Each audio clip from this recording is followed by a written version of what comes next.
Yo, what's going on, yo? It's Big Philly here with Mr. Bossman 407, and welcome to another episode of Vince fucking Talk. I'm gonna let Mr. Bossman go real quick. Although I've already said my piece and I want to move on from this Buffalo Bills game because I'm still depressed. I'm gonna let you say your piece on this game. So I can move on. I just want to say two words. Oh, what was that? I heard something. Okay. So basically, I think that it's absolutely outrageous how we defensively only allowed 14 points and we still got our butts kicked. I think it's absolutely outrageous that the Buffalo Bills could have easily scored 21 extra points, but our defense made miraculous stops and Tua couldn't do what he needed to do. And I'm about to hurt a lot of people's feelings. I really am. I have set back. I have waited. I have allowed him to grow, to flourish. This is now end of year 4. And as of right now, Tua Tagovailoa is the best quarterback that we have seen since Dan Marino. However, if you are going to need a quarterback to win a big game while his back is pressed against the wall, unfortunately, more times than not, Tua will not be that guy. I am sick and tired of hearing about the Ravens game last year. That is one example. Yes, he did. However, I would love anybody to count on more than one hand how many times he has been able to put the team on his back when we are losing, when things are not going according to plan. I want someone to tell me how many times has Tua been able, under Flores, under McDaniel, been able to put the team on his back, come from behind, and adapt to the game when it goes away from the game plan. I am not saying that Tua is terrible. I'm not saying he's a mediocre quarterback. He is a great quarterback. But he is very situational, and he needs things to go his way. And in the playoffs, in December football and January football, that is not going to be the case. And I unfortunately am shaking up. My trust in our ability to go down the stretch has been shattered, but the pieces can be put back together. And I'm going to need to see Tua play the best game in his entire life against the Kansas City Chiefs this upcoming Saturday.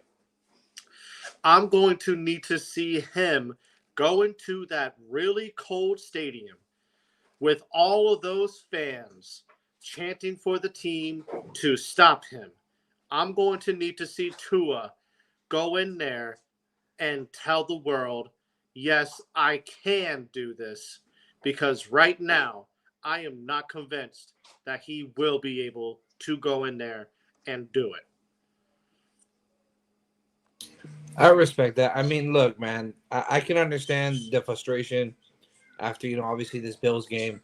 It's not easy, especially me even being there at the stadium on Sunday night. It's not easy. There's a lot of reasons why we lost that game. It's not just on Tua. There's a lot of drops. There was team didn't execute offensively. Defensively, they did well. They held Buffalo to 14 points. Special teams didn't stay in their lanes. You can't really blame Danny Crossman for that. For that let up there, that touchdown. You can blame him for all the other ones. You just can't blame him for that one specifically because at the end of the day, these guys didn't stay in their lane, right?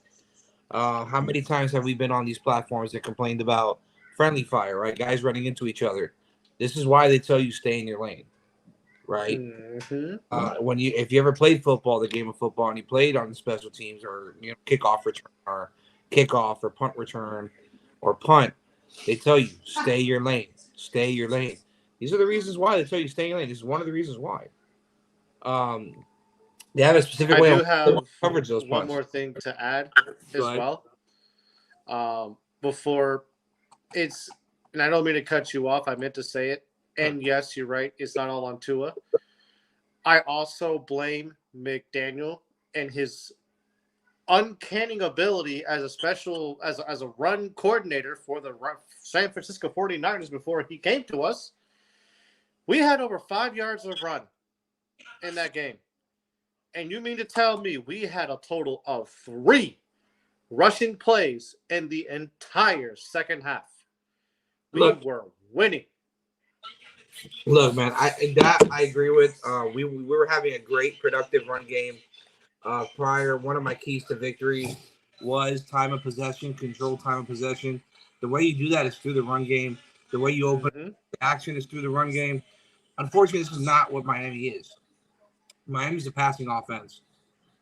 This is what and this is something I was thinking about earlier today, and well, actually late yesterday, earlier today. Um, how much is it really? Is it really that Daniels forcing to throw the ball as much as he wants to, or is it really Tyreek asking for the ball?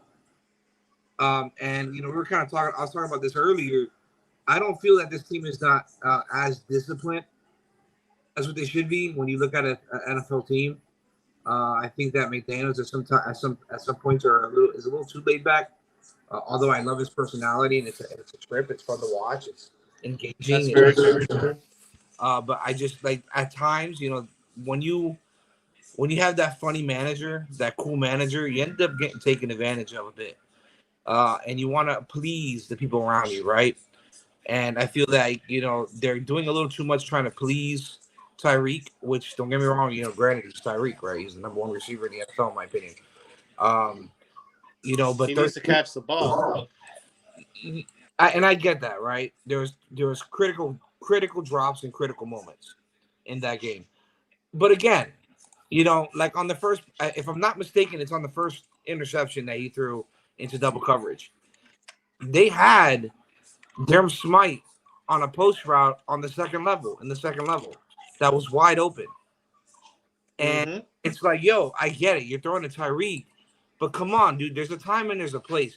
You didn't need to throw the ball 13 times for him to get 80 yards or 60 yards. Why can't you play him like Shareek, like how Buffalo got Shareek on 6 receptions on 100 for 110 yards? Like allow the other guys to open him up. And do you notice? Did you notice on the Cowboys game when we didn't have Tyreek? It was either the Cowboys or it was the Cowboys game, right? Where we didn't have Tyreek Hill. Yeah. Yeah, it was right? It was the Jets game. Oh, the Jets game. Forgive me, the Jets game. Did you notice how methodical Tua was with that football? How much he spread that ball among so many different receivers. And he was just like, you know what? You're open. You're getting the ball. They need to get back to spreading the ball, bro. They need to get back to reading the field, Yes. spreading the ball. But even against the Jets, right? I'm looking at the stats now. It wasn't really spread out. It was focused on Jalen Waddle. Jalen went 9 for 8 for 142. Smite went 4 for 4. A-Chain 3 for 3. Barrios 1 for 1. Claypool 2 for 2. And Wilson 3 for 2 for 2 yards. He didn't really distribute the ball. He focuses on one guy. And that's the problem. When you take away that one guy, where is he going? And that is my issue. And this is now becoming a trend with Tua, right? Mm-hmm. This is becoming a trend with Mike McDaniel's offense. Is it really that you have to come to a conclusion, right? Is it really that Tua can't make those reads, or is it that McDaniel's scheme allows only that first read? Because think about it, he's getting rid of that ball. Well, 2.3, 2.2 seconds, something like that. Some crazy number. You don't have the time to process the field with 2 seconds. I'm sorry, you don't. You have that first read. That's because that is where you're going. That is your predetermined route that you are going to hit. You see what I'm saying? So is it really Tua that can't read, or is it that it's just the way the offense is drawn up and that's where he has to go? Because then I firmly believe that Tua can read. You saw it at Alabama under Flores. I do think that McDaniel and I forget the offensive line coach, the offensive line coach's name, but they got together and they devised a way to kind of hide the elements of the offensive line. And it worked for the most part. But that allowed for this, okay, my read's gone. I have maybe one or two more times for me to look at the ball before I have a 350-pound missile aiming for my head. So I believe that it's a combination of the scheme being developed due to the personnel that we have on the offensive line, and also due to how precise Tua can be when he's hot. Because Tua can throw a dart into triple, quadruple coverage if he has his mojo going, if he has his confidence. But you see But that the second he gets shaken he shouldn't be. That's my thing. Why are you throwing into double, triple coverage? That means somebody else is open. And that does. With them. How many times do we hear people, even me in the stadium, yo, you have Braxton Berrios open in the end zone, and who do you throw to? Tyreek, Waddle, or you throw underneath? When you got guys open, they're doubling Tyreek. Hit the open receiver, bro. Force the defensive coordinator to take away the double coverage on Hill. Exactly.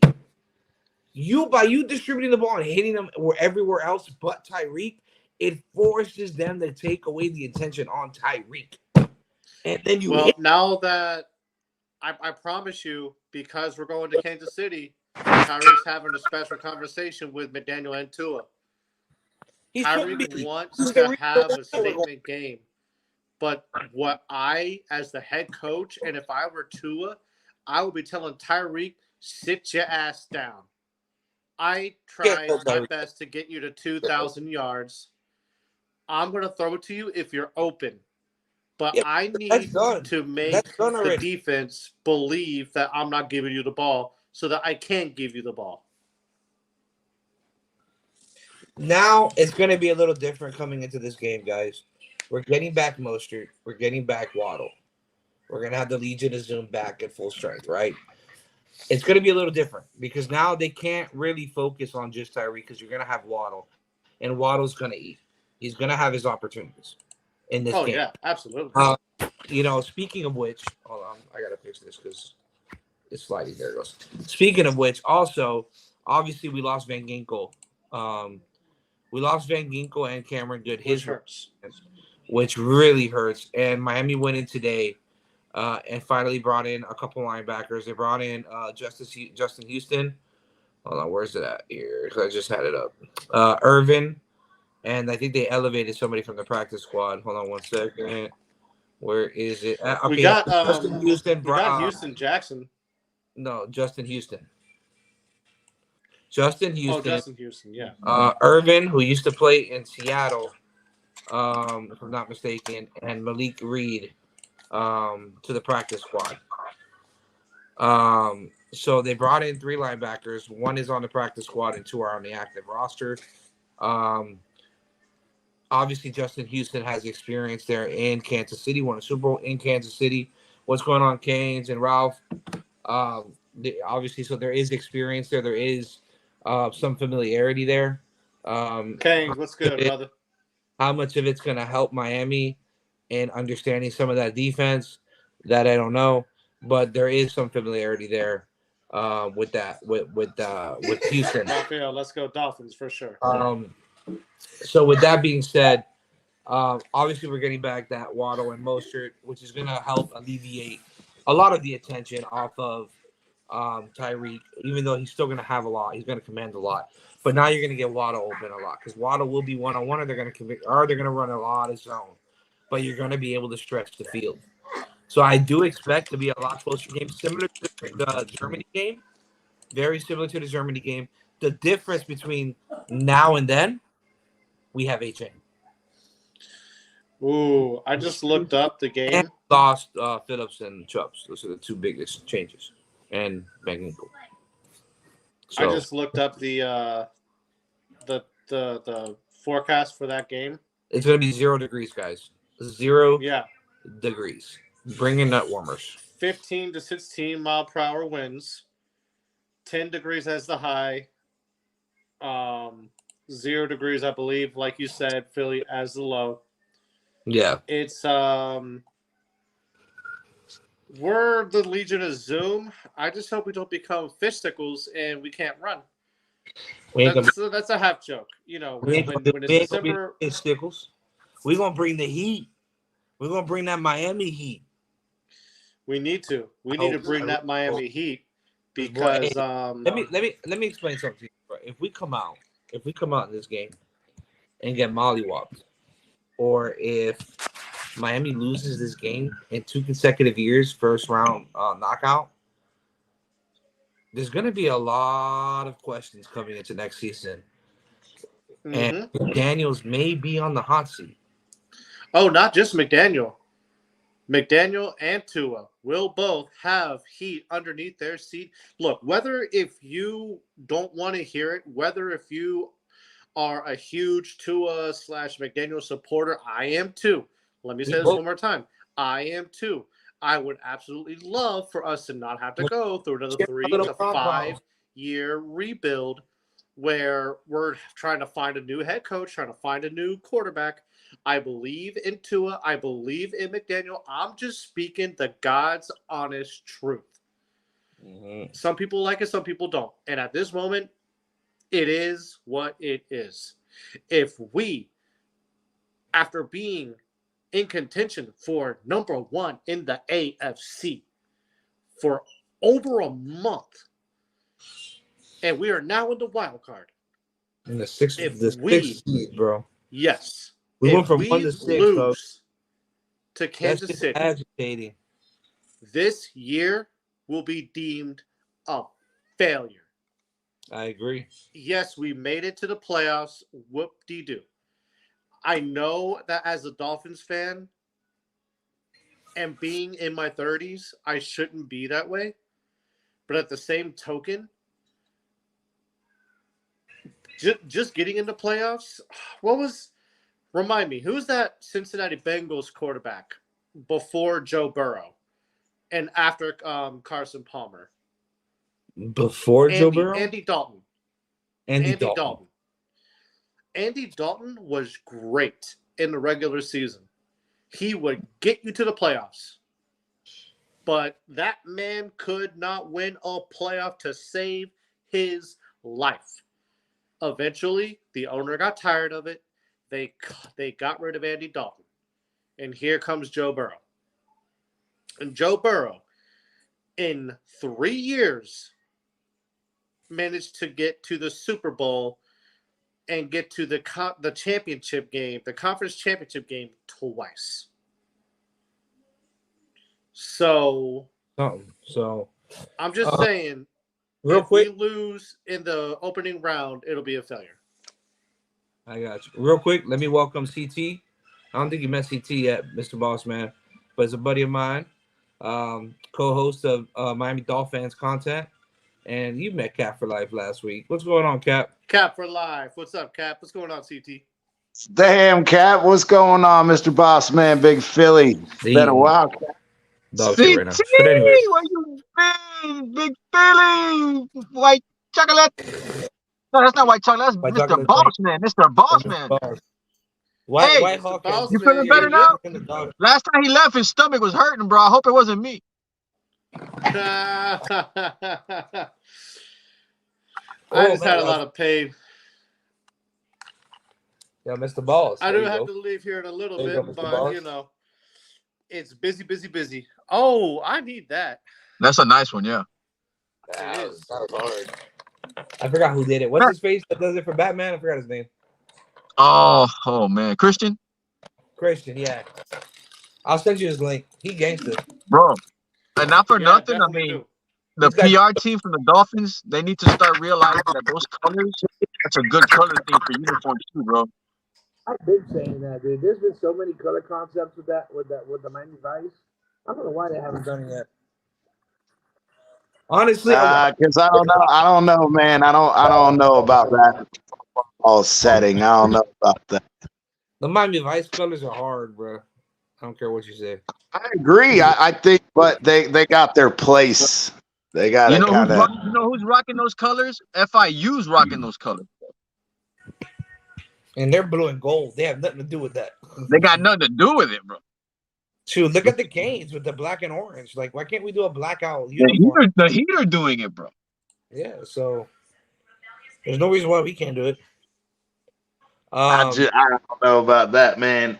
Look, I don't know how I feel about it on a football uniform with all the pads and stuff, man. Like, bro, you're not gonna, he just doesn't want to correlate pink with the Miami Dolphins. Nah, bro. I'm all down. I'm all down for the pink, bro. Fucking some pink cleats and some freaking white socks with that Vice uniform. But nah, I'm trying to say, as far as like, there are certain designs and block lettering and stuff like that it looks better on like a baseball uniform or a basketball uniform rather than being all stretched out over pads and shit. But like the Marlins, yeah, that would be dope. Yeah, but I don't know. I mean, it depends. I mean, I'm sure somebody could freaking make it work. Just it would take a while to get the design right. No, I'm telling you, bro. Look, this thing gangster.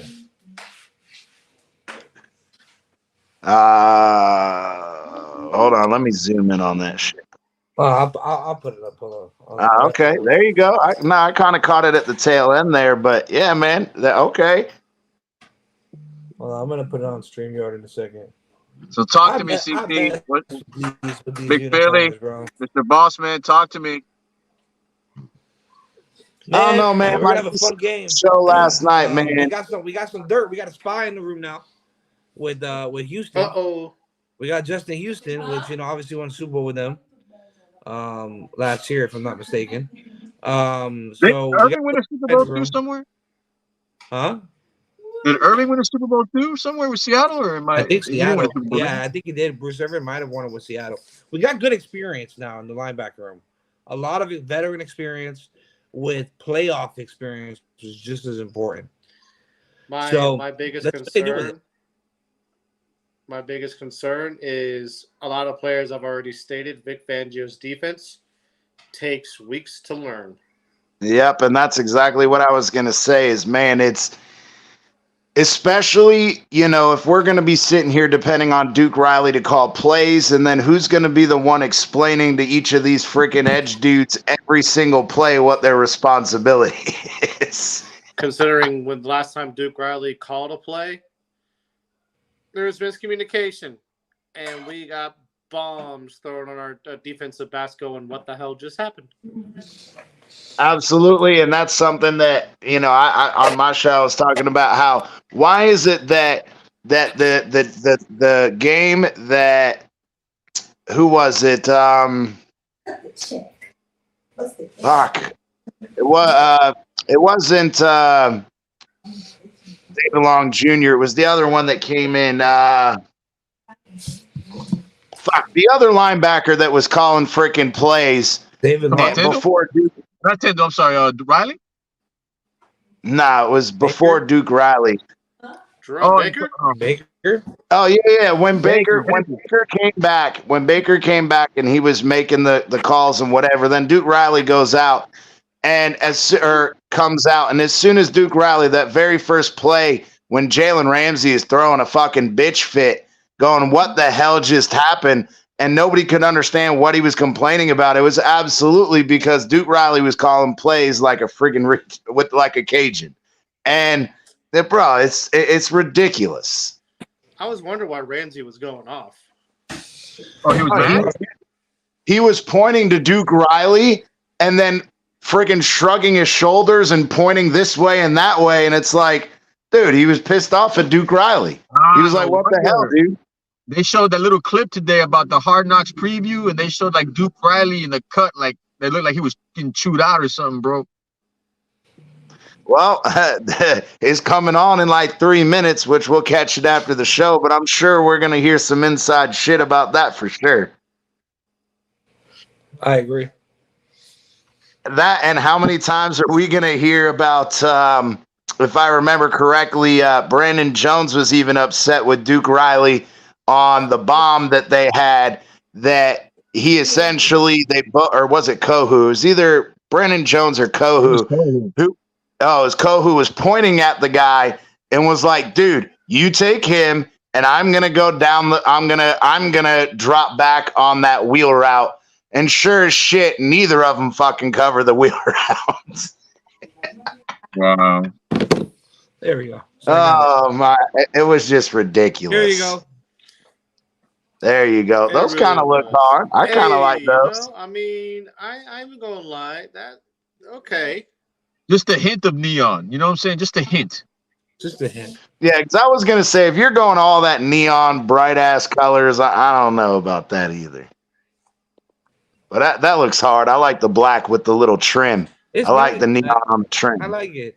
I like those Miami. Kind of like how the Seahawks do their theme, kind of, but like with the but the highlighter green. No, bro, those throwbacks, Seattle. Oh man, I want that jersey so bad. It's such a beautiful jersey. The new throwbacks that they brought back for Seattle. Oh man, it's so beautiful. Well, hey, Big Philly, I need to go ahead and get going, brother. I got you, buddy. Thank you, buddy. I appreciate you coming on. If you don't mind me saying, my few things, I think that there's a way we can win. So keys to victory. Well, let me do it. Keys to game. Time of possession, bro. I said that last week. They don't listen. Or, don't run the same freaking counter toss 5 times in 1 quarter. That would be a good one to start with. All right, there you go. All right, go ahead. That would help, Keys to the game. Keys to All right. So, number 1, don't abandon a run. Number 2, win the turnover battle, which even though we did last week's, we still lost. But, it never hurts to win the turnover battle. Number 3, like one of you just said, win the time of possession. Have control of time of possession. And just like you said, and I'm going to kind of even go any further, for the love of God, do more than one run play. And when you do the run plays, just because one doesn't work doesn't mean you're not going to be able to run the ball effectively anymore. Keep the run game consistent. Don't abandon the run. Make it balanced. Exactly. Don't abandon the run. And Tua, do not play like you are a deer in headlights. It's a lot of keys. We need the confident Tua. It is a lot of keys to victory, but we need a lot of help to win this game. In my opinion. I couldn't write all of them, but basically, in a nutshell, this is a summary.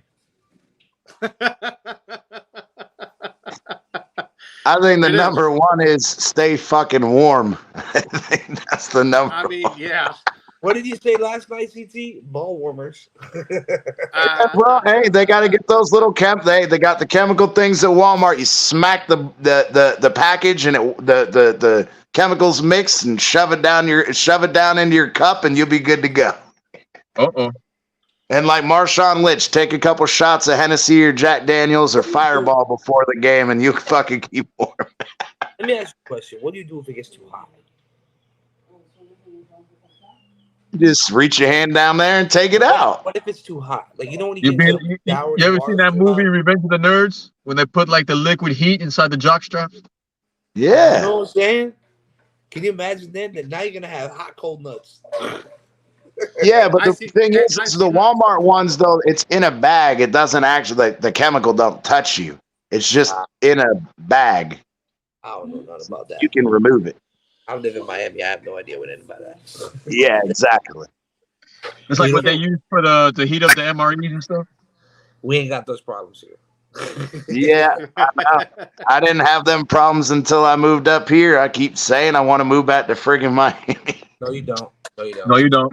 No, I don't. But I would at least like to not have friggin' snow constantly. And today again, it was 38 degrees. 30 with a wind chill, raining, pouring down rain, absolutely miserable. Hey, bro, I'd rather have that than have my life taken. Bro, I saw that clip you sent, bro. They killed that guy, right? What was it, in front of the stadium?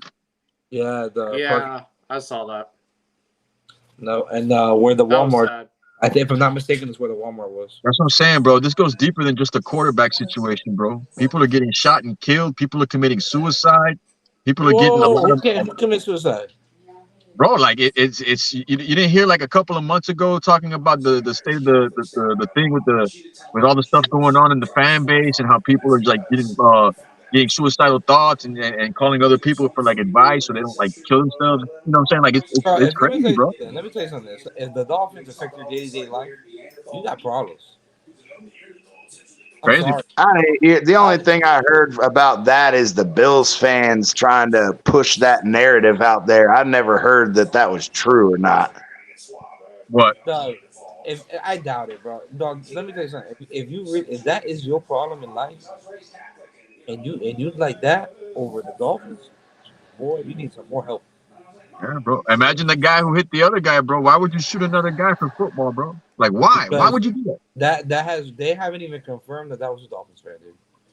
And it's not even that. It's, bro, from the report, he almost got hit, and then they had an altercation, and it's like, bro, you don't know what's said in that altercation. His mom came out, and from what I understand from like the news and stuff like that, we don't know if that's a Dolphins fan. All we know is that he was walking in the street and he got bumped by the car, and apparently they tried to stop the guy because the guy was trying to flee. And when they were chasing Buddy in the car, they were running. The guy was running, and the dude that bumped him was in the car, right?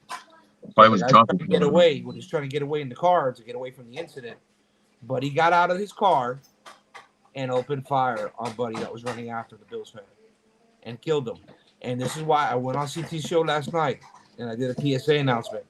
People don't realize that stadium and Cap, you're from that area. Yeah, I know. You're from where we're from. I know. All right. That ain't no area that you're gonna be out there walking around in the middle of the night, bro. And running your mouth to the wrong people, like we said last night on the show. Let's be real, Cap. We ain't gonna be out there in the middle of the night, bro. No, we're not.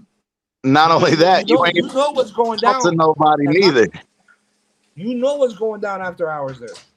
So that and what's crazy, that shit happened a block away from the police station, from City Hall,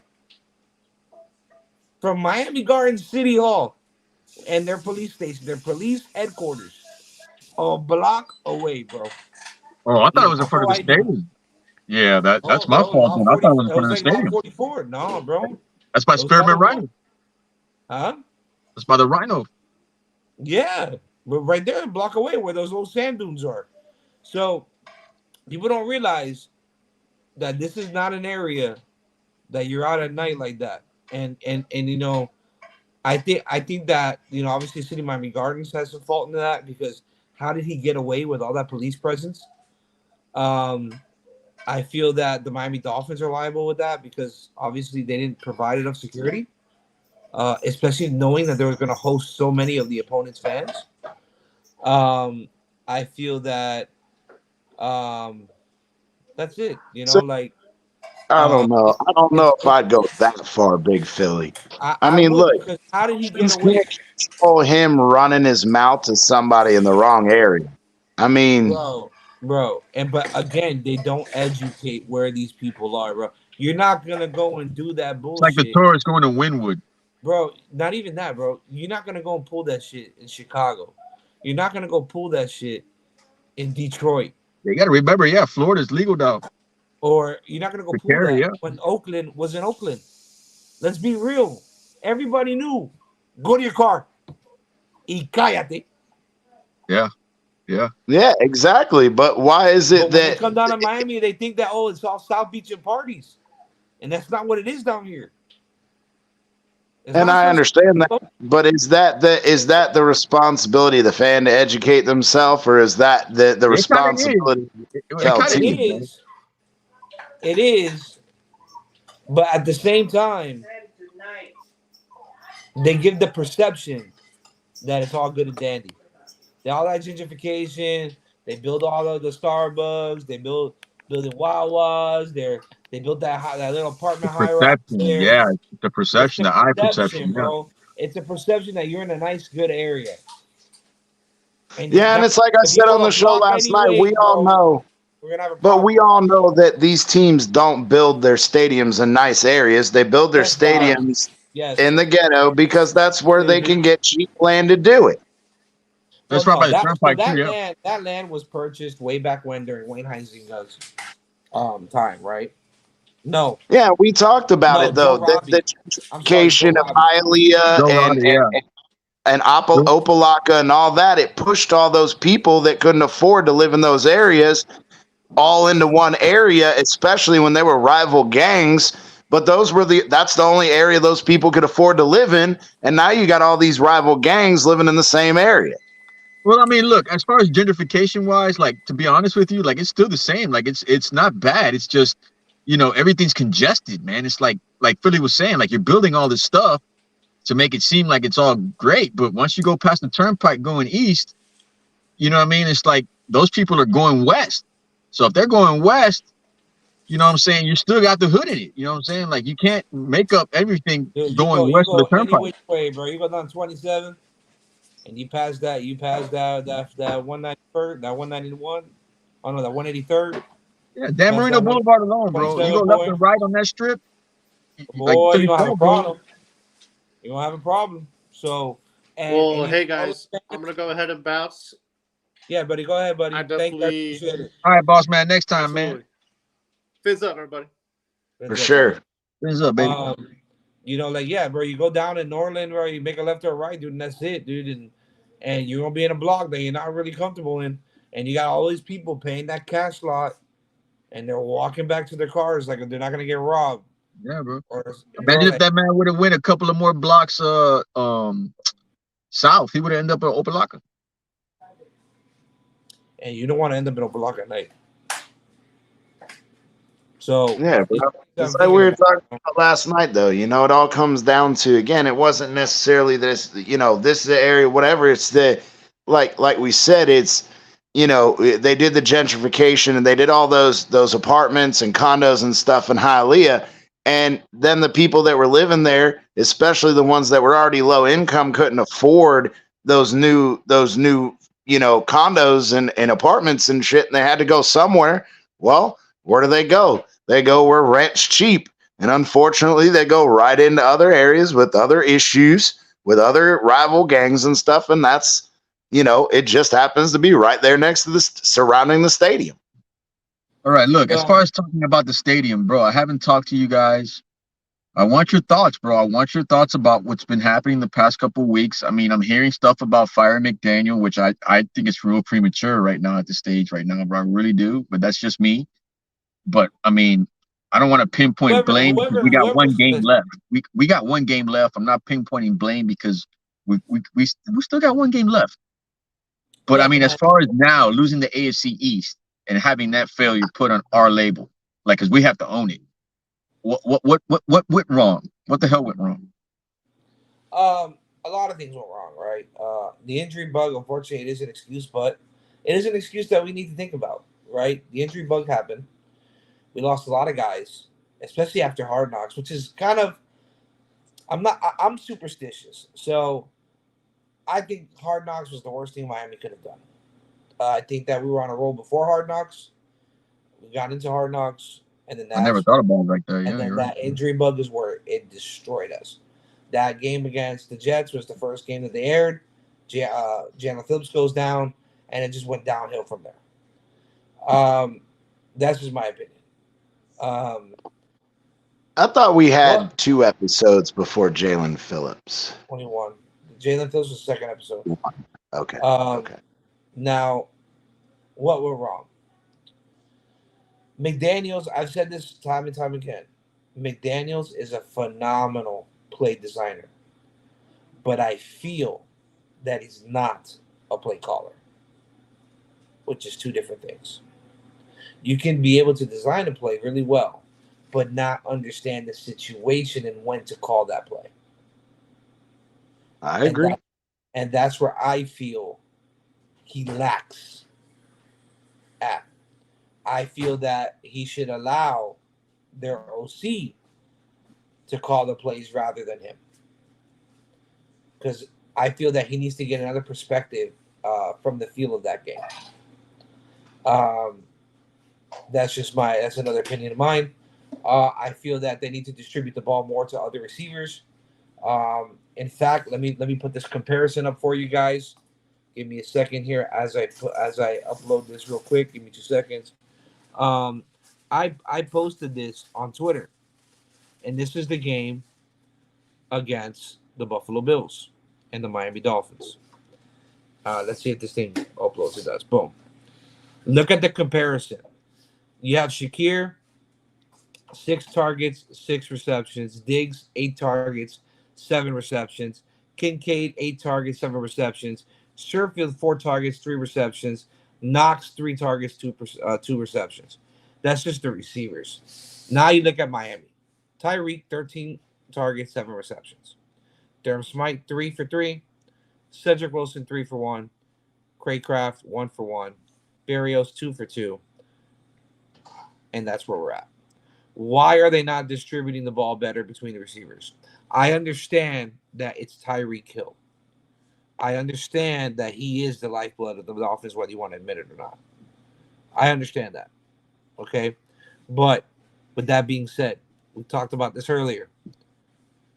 Most of the since I would say the Tennessee game, he has been double covered, one over the top and one underneath. The same way he threw that pick. Remember when we threw that pick in the first half? They had a guy over the top and a guy underneath. And what Tua did was try to fit it in between. They Because baited him. he knew it was coming. The same when they threw the Chase Claypool. They ran the same fucking play. One over the top, one underneath. A guy over the top came over and followed him. It was the same fucking play that they threw the pick earlier in the game. Same play, just they ran over Chase Claypool. Yep. Okay, instead of like, I don't know, Braxton Berrios. My whole point is this: if they're running double, right? If they're running double, somebody else is fucking open.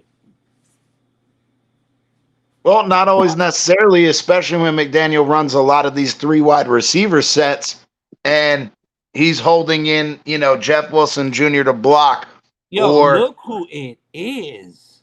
yes, Oh, sir. my God, Amicus. Oh my I God! can't have you on here right now because I don't want to hear anything about the fucking No, Bills. bring him up, bro. Bring him up. He ain't He's gonna come down up there. anyway. He He came come out up. to my show, and I told him to come on up, and he said he wasn't gonna come up. He was just He's coming in to listen.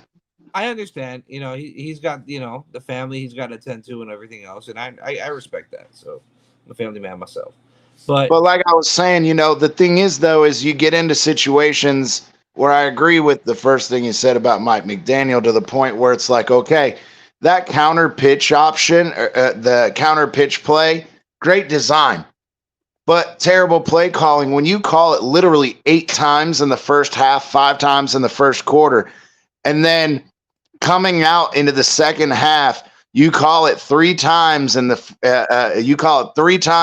third quarter in our 2 drives, and of course they're gonna fucking be prepared for it after halftime. Like, bro, stop repeating the same play over and over and over.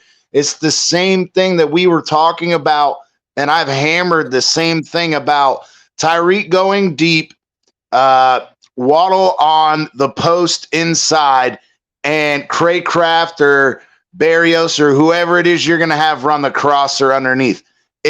We've seen that play 1,000 freaking times this year. Of course, they're going to be prepared for it. And when you continue to do it, bro, find an iteration. All right, we're going to line up. You think we're going to run that deep post crosser instead of a deep post crosser? You're running a comeback route with Tyreek, and you have the post, and then you have a streak on the inside going up the field to clear that out. And boom, you got the freaking post over the top. Why? Because Tyreek stayed underneath. He's drawing 2 defenders to him. You got the streak clearing out the safety. That whole half of the field behind Tyreek is going to be wide the fuck open. The thing is you run the same shit over and over and over. Defenses, yeah, you catch them off guard in the first, second quarter, and then going into the second half, you don't make any adjustments. You don't change up the plays, and then they're prepared for it, and we wonder why in third quarters our offense stalls. Then you talk about offensive line and penalties. We had 2 or 3 weeks where we didn't have any major, problems with constant offensive line penalties. And against Baltimore and the Bills, here we are, 5 or 6 offensive penalties on crucial drives. Teron Armstead with the false start, and then a crackback block, and 2 illegal guys downfield, and a holding penalty. And it's like, bro, you're shooting yourself in the foot. And even when we did it the one time, and Tua had a 3rd and 15 or 13, and he goes for 17 or 15 to Tyreek over the top, and he gets the amazing catch. Okay, that's fine, but you can't keep asking Tua to do that 20 times a fucking game to keep bailing you out. So there's so much shit. And then again, Danny Crossman, I put this stat out there the other day on my show of this is the 7th time we've had either a punt or a kick return for 75 yards or more this season. 7 fucking times. Just kick the fucking ball out of the end zone on kickoffs and kick the fucking punt out of bounds. Even if they get it at the 20-yard line instead of the 10, kick the fucking ball out of bounds. Real quick, hold on. Breaking news. I don't have that here. Anyways,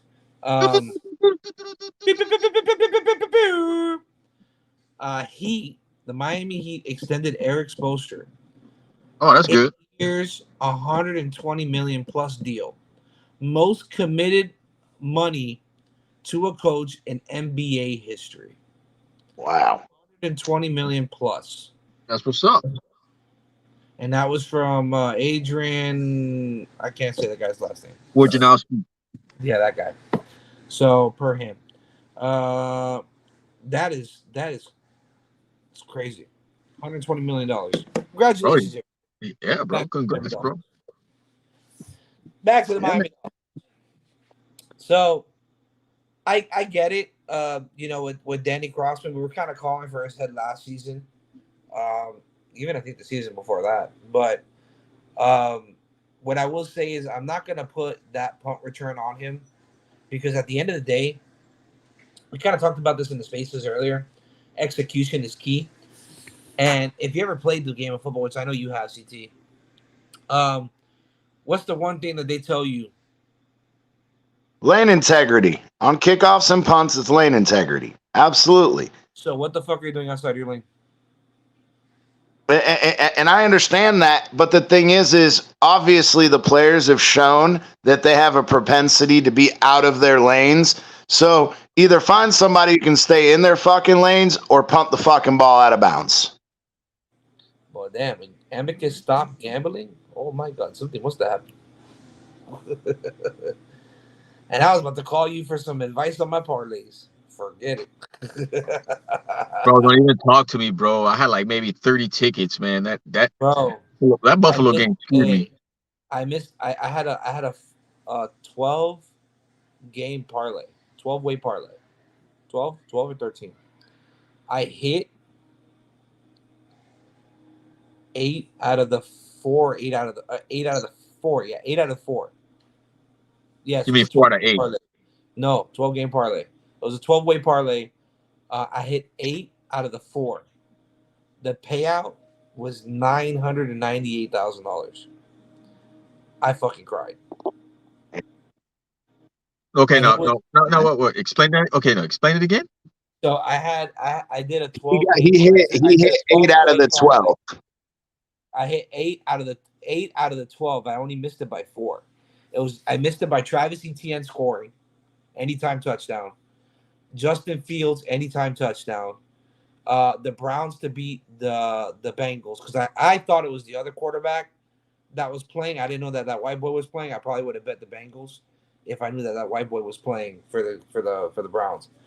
And then it was the last one was Cedric Wilson not scoring against Buffalo. Those were the 4 that I missed. Now let me ask you this: are you in the Hard Rock app? Of course I am. All right. Now there's an option on there. Once you get on there, if you scroll all the way to the bottom, like once you're in the NFL format, if you scroll all the way to the bottom, there's a thing where you can get NFL game. I think it's not premieres. I think it's NFL game premieres. You click on that for any game that you want to pick, and you can pick whether you think each team's gonna have like all 4 quarters. You can do that for each team, bro. You see, It's the like thing is for me, I don't bet scores. I bet on no, but play. no. This is pretty much telling you that you feel all 4 quarters are gonna be won by one team. If you play that ticket for like maybe $10, it pays off for like $400, bro. No, I'm going for big. I'm going for the big fish. Well, yeah. Well, yeah. If you put more, imagine the payout, bro. Oh look, But that's one of like the nice ones that I saw. The they pro, just put out the money lines actually. They just did the money lines for the Dolphins. Raheem Mostert anytime touchdown plus 135. Tyreek Hill plus 125. Devon Achane plus 145. Jalen Waddle plus 200. no Eric- minuses. None, not for the Dolphins. Jesus The Christ. Chiefs, the only minus for the Chiefs is for Pacheco 110. What? They must know something that we about they know something, bro. They're giving. Yeah, They're bro, we're literally gonna giving. see a shit ton of running in this game, They're bro. It's gonna they're be gonna fucking give. frigid cold. Correct. Exactly. They're giving you 2 bets. They're giving you Achane and Mostert. They're enticing you to bet that. You have passing Tua over under 239.5. Patrick Mahomes over under 254.5. I'd probably bet the over on both.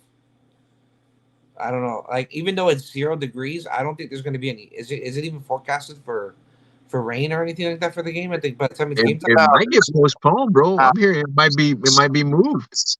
Nah, there's No, gonna be that no storm's going to be snow. well over. Yeah, that storm's going to be well over by the time the game starts. The problem is we don't know what the wind is gonna be like. That's the problem. No, what you mean is they had it already here. I looked at it. Yeah, but you got to understand, bro. You really think that shit's accurate, bro? Stop it. Yeah, 5 days out, 4 days out. Nah, man, it's not going to be accurate. I'm sorry. It's not.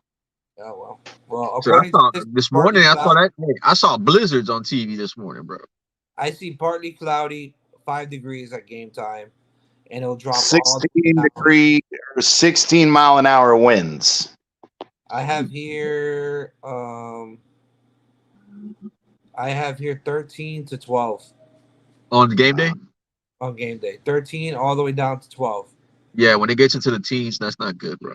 It'll get unpredictable after that And at night. there's no persistence. There's no Precipitation. yeah, there's no persistence. I don't know if that shit has anything to do with snow because I've never been in snow. Yeah, it So does. It has to rain to snow. So, yeah, no, there's going to be no snow and all that. But, then it's gonna be air. go ahead. It's gonna be both. Don't get me wrong. They're gonna run the ball a lot. If it's snowing though, that's more of a run game. But they're Yeah, but gonna it's not going to snow. they're gonna have, and Tyreek's used to it. Tyreek's used to it.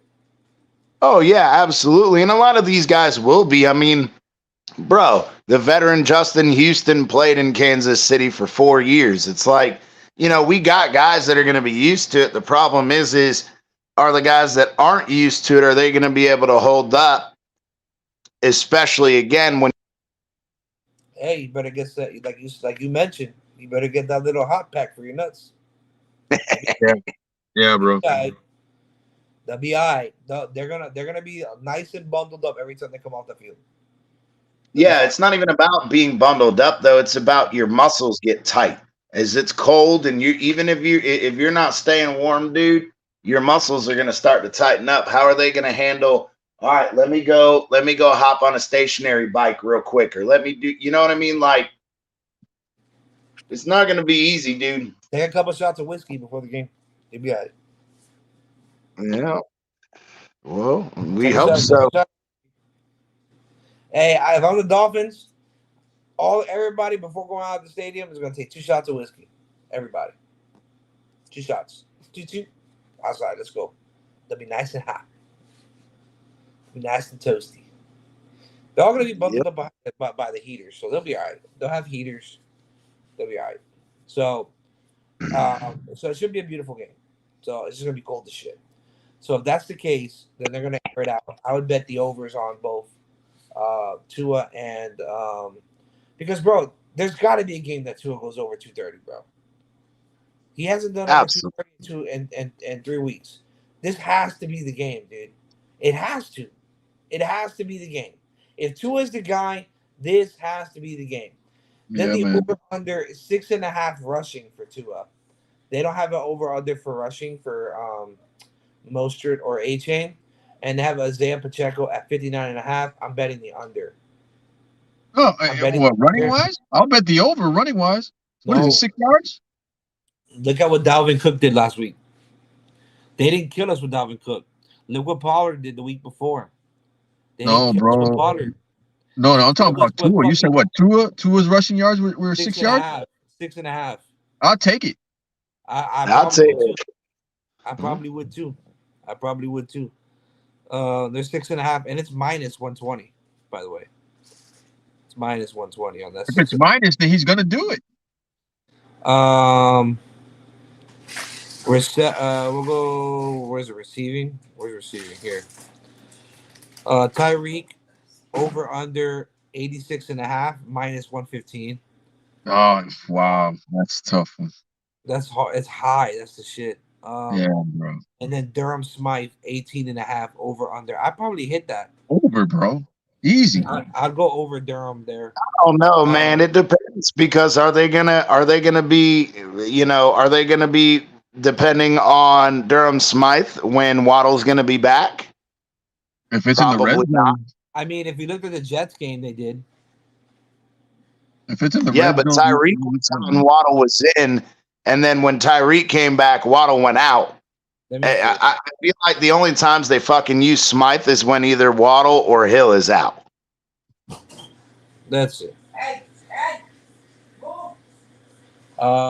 Let's go back to the Washington game because that's when they were both together. Yeah, I'll be right back. Well, I have to go. you're right. Darren Spike did not get a reception. Tennessee, Darren Smite, That man averaging a first down a catch, bro. 16 yards against the Tennessee Titans. And it was what, one reception? Yeah, one reception. Stats. I mean, you could bet the under on that. I would do two bets, one over, one under on that. Yeah, that's what I'm saying. Like, you can hedge it. You can hedge it because you're still going to make the most. Let's see what a payout would be. Let's go. Darren Smythe over 18.5. We're going to bet. Let's say $20. Just put 20. Two will go over 6.5. We're going You to know, go parlay. Isaiah Pacheco. Yeah, Isaiah Pacheco under 59.5. Passing yards. Tua and Patrick over on their passing. And we're going to do touchdown scorers. We're going to That's do what, 7 or 6? Right now I'm at 6. Raheem Mostert. I'm going to do Jalen. And Damn, how many are you doing? I'm crazy, bro. And this is why I lose. And I'm going to do. Bro, I do 3, 8, and 11. I do. And Pacheco. So right now I'm at 8. Right? 8. Stick at 8, bro. Just stick to 8. Shit, that's still a lot. For one game? Why is this shit? Oh, because I'm doing it like this. That's why. Okay, hold on. I messed up. Hold on. I got to build my parlay. Hold on. That messed up. Dolphins to win. But you did what, like 2 or 3 options on one guy, right? Or you did like every individual guy? No, I do like sometimes multiple. I did Mostert and Tyree. Hold on. Mostert and Tyree, go ahead. You say who else? Smythe and who else? Isaiah. I'm gonna do passing, over, rushing, over, under, and I'm gonna go receiving, over Durham Smite. That's CT, you want the app too, bro? huh? So the total payout for that bet for $20 is 2,020. What? Yeah, that's what I'm talking about, man. When that's what? That's what, 8? Yeah, that's 8. That's 9. So, Hey, but the way I do it, right? So I would But are come. they realistically the ones you do? Are they realistically? Are they long shot? Hold on. Well, now because there's less teams, it's not as bad. So you only can play one. You only can pick one player per team, right? So I bet Waddle to score. I go to player props. I'm gonna go Jerome Ford to score for the Browns against Houston. That's a good one. I'm gonna go Pitt Buffalo. I'm gonna go with player props. I'm gonna go Najee Harris there. I'm gonna go Najee Harris to score against Buffalo's defense. Wait, hold on. Wait. See, this is where I was like Jalen Warren though. Yeah, I was gonna switch to Jaren Warren because that's a similar skill set to A-Chain. He's just not as fast. Bro, he's tough. He's fucking tough. Yeah, he is tough. Packers and Cowboys. I'm gonna go player props. I'm gonna do another touchdown bet, and I'm gonna bet. He's got like every. Yeah, I'm gonna bet CeeDee Lamb. Who are they playing? They're playing Green Bay, bro. Oh shit! I mean, their secondary is legit, but if it's in Dallas, shit. Rams and Lions. I'm gonna go Williams for the Rams, the running back. And Kyrie Williams is good, yeah. Yeah. Lastly, I'm gonna go. They don't even have this shit. Damn, dude, Eagles are Bucks. I don't know why, bro, but I think the Bucks are gonna win. It's in Tampa, right? I'm gonna go Bucks, bro. I'm gonna go Bucks. Oh no, wait. Who won the division? Who won the division? Yeah. The Saints won the division or the Bucks? Hold on. What the fuck going on here? Yeah, because if that Philly, the weather matters. The Bucks won the division. The Bucks did. Wow, that's crazy. I thought the Saints won. They had the same record. Yeah, they're both the same record, but the Tampa Bay has a better division record. Oh, because they beat the Saints. That's right. Yeah. What the hell's going on here? Hold on. Let's just fuck it up on me right now. That's bananas, bro. So that means Philly has to go to Tampa, and that's kind of better for Philly's odds, to be honest with you. Yeah, I mean, kind of. You would think anyway. You would think. Like I said, you would think, but I don't know. I would stay away from that one, bro. I would stay away from that one personally. Pucanuca? That Tampa Bay's run defense is legit, bro. But that's what I'm saying. And Hurts is hurt. Yep. I wouldn't touch that one. You know what? Instead of doing CeeDee Lamb in the end zone, I'm gonna do Brandon Cooks. Shit, you could do Ferguson. Shit, Ferguson would score too. He's longer to do too. Wait, this is the wrong one. I'm gonna go here. Boom. Because I have to redo it because I didn't clear it, so that shit was weird. I'm gonna go Jalen on this one. Although I could. You be on the app too, CT, on the Carter app. He don't have that. He ain't gangster like us. No, he don't do it. CT. I bet. Nah. So here we go. Bonus bet available, $10. A $10 bet, 6-way parlay. That one's better. Shit, I mean, you could put like, hey, even 50 cents pays out good money if you add 50 or 75 cents or so a freaking. $10 bet is $3,759. Now, if you put 50 cents, I bet you it goes to like 4,200 or freaking. I'm gonna bet that. I just bet it. So I put Beckin. I put Buccaneers. Buccaneers to win. I put Pucanuca to score. Pucanuca, yeah. He just scored one too. I know. Brandon Cooks to score. Jalen Warren to score. Jalen Waddle to score. Jerome Ford to score. That's a good one. I don't know if Jalen Waddle to score is a good one. We don't, bro. Jalen Waddle don't get fucking many opportunities to score, you man. You said Waddle or Warren? Or you said both? Both of them. No, Waddle. And he said both. Both of them. Oh yeah, he did both of them. But I'm saying I don't know about Waddle, man. Normally, man, he don't get very. I mean, unless he breaks one, bro, that's about it. Look, anything goes right now, CT. You got to put these guys in jet sweeps, use them out the backfield. If you got the speed, you better freaking prove it right now if it's in the snow or not. Like, that's part of the issue with Mike McDaniel. And look, he designs good plays, but there are times where, again, it's like, okay, he gets so caught in these 3 wide receiver sets. And how many times have I said it? Bro, with all that speed, why are we not, especially – because again, we've seen that Tua struggles in the 2-minute offense before the half, and Mike McDaniel struggles in play calling in 2 minutes before the half. But the one thing they do well in that 2-minute is spreading out 5 wide and using their speed. Why are we not doing that more often? That's something that baffles me. Is if you've got Tyreek and Waddle, even if you want to throw in Robbie Chosen out there and have A-Chain, flex out of the backfield, and you have, say, I don't know, Berrios on the other side, you let Berrios go underneath and you let those boys fly.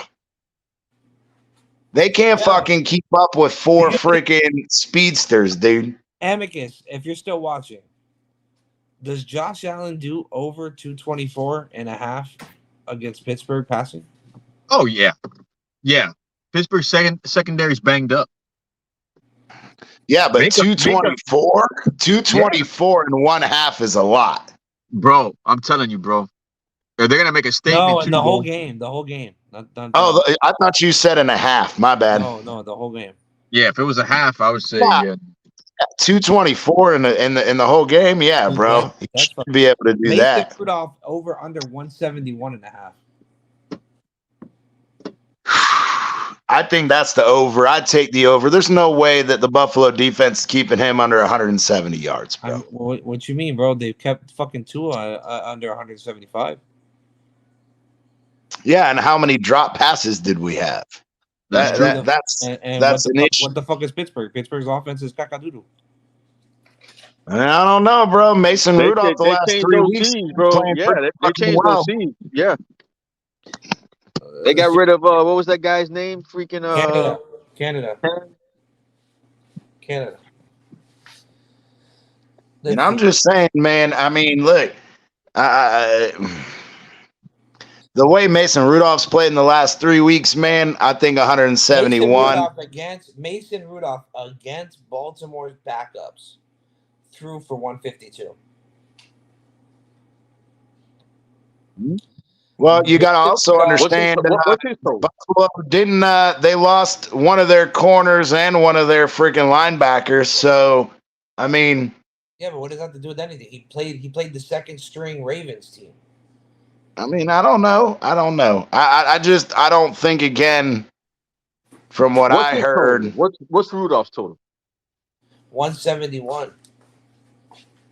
That tells you right there what Vegas thinks. Yeah, but you don't think he could get 80 yards a half? That's what I'm saying. But they're telling you right there. It's up to your discretion whether you think it's in the first or in the second.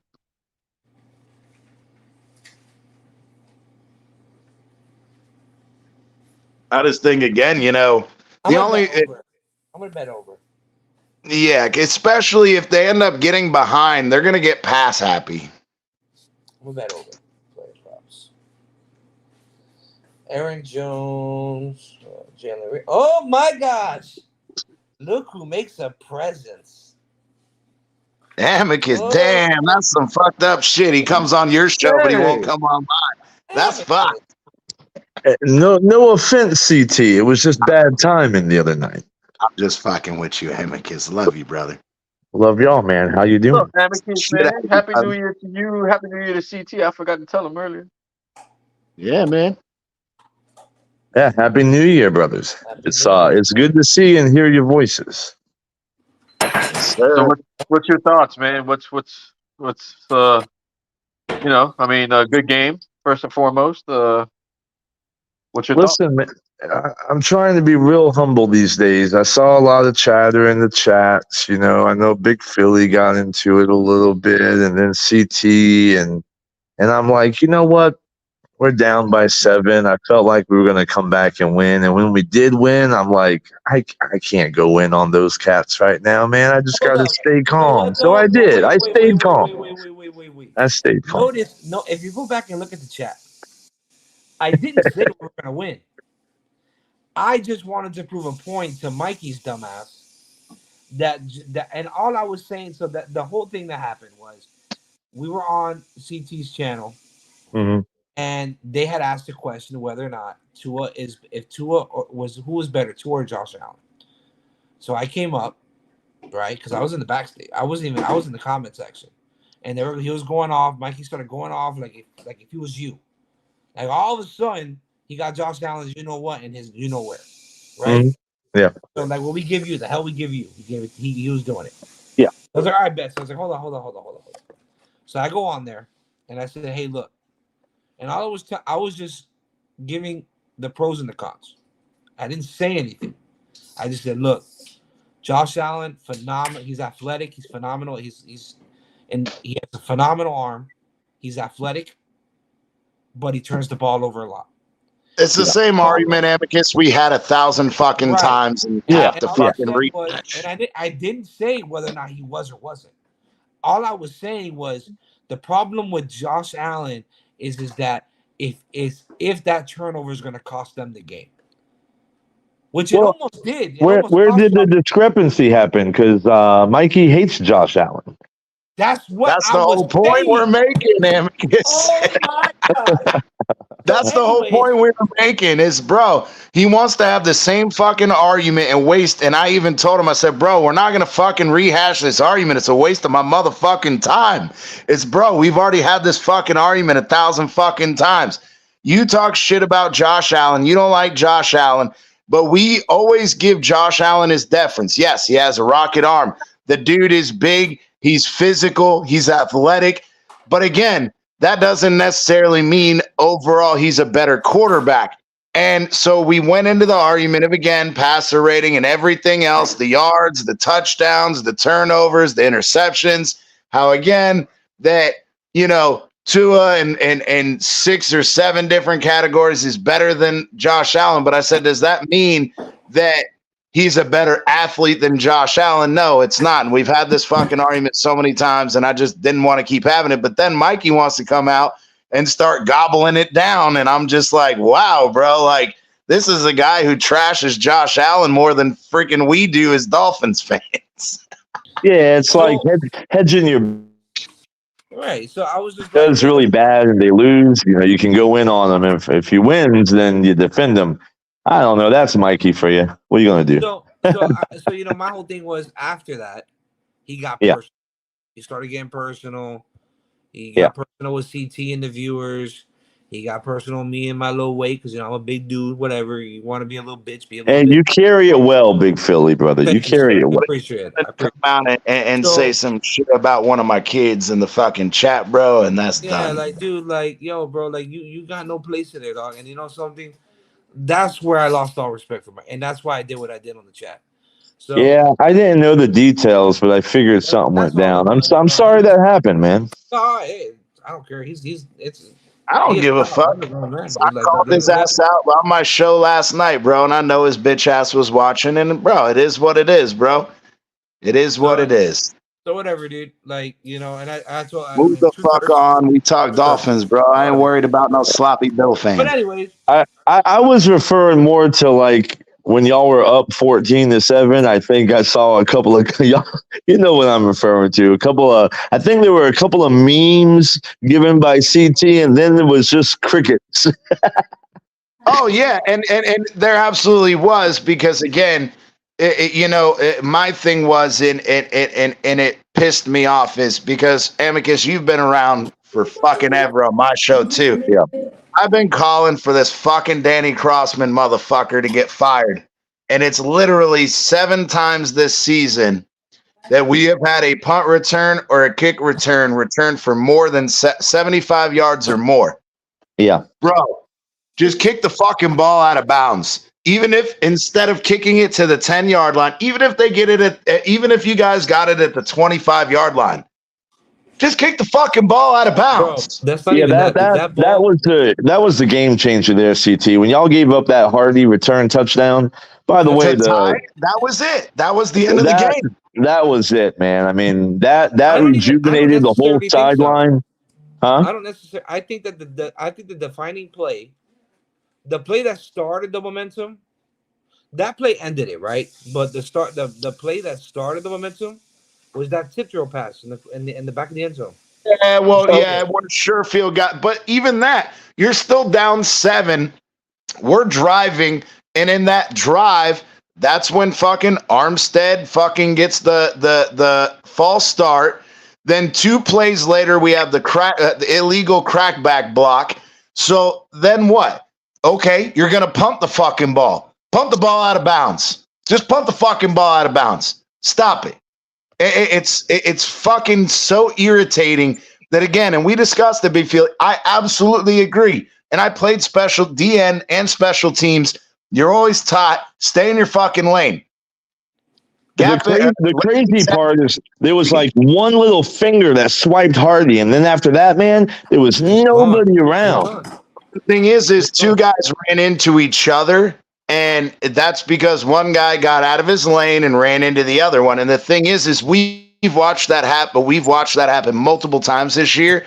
And it's like I told Big Philly, Danny Crossman, if the motherfucker can't stay in his lane, replace him with somebody else. And if that's not going to fucking work, then just punt the fucking ball out of bounds. And my thing is, why did Bethel stop? Like, why stop, dude? Bethel's he's a Cajun. He's a Cajun. Come on, dude. So, but that's that was my take. It was a hell of a game. Like I told you, man, that was a fun game. I'm gonna be honest. I enjoyed it, even though we lost. Yeah. Well, here's the thing.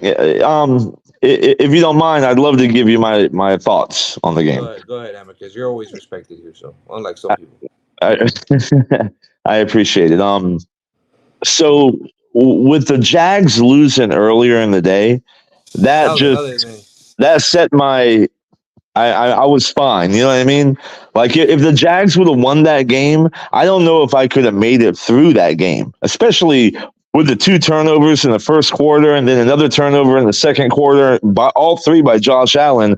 Then down 14-7 and at halftime, you throw the ball in the field of play and you get leveled before you can get into the end zone and the half runs out. I mean, and then the missed Stephon Diggs throw, too much juice on it. If you rewatch that, though, he did a little stutter thing to the right and back to the left, and that little stutter right there was a difference in that 5 yards. I mean, I don't know. I think that was more I of watched. a that ball yard was overthrow, out. bro. I watched it, though, man. I watched it That ball was again and out again. there. Check it out. Watch the replay, and you'll see that ball's already in the air.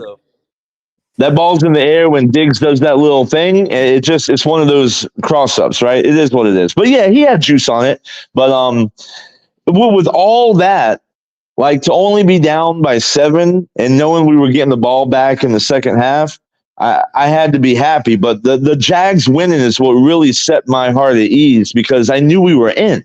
I knew we would come back to Miami if we lost the game, and I didn't think that Miami could beat the Bills twice in a row. So I had a lot to be thankful for in that moment.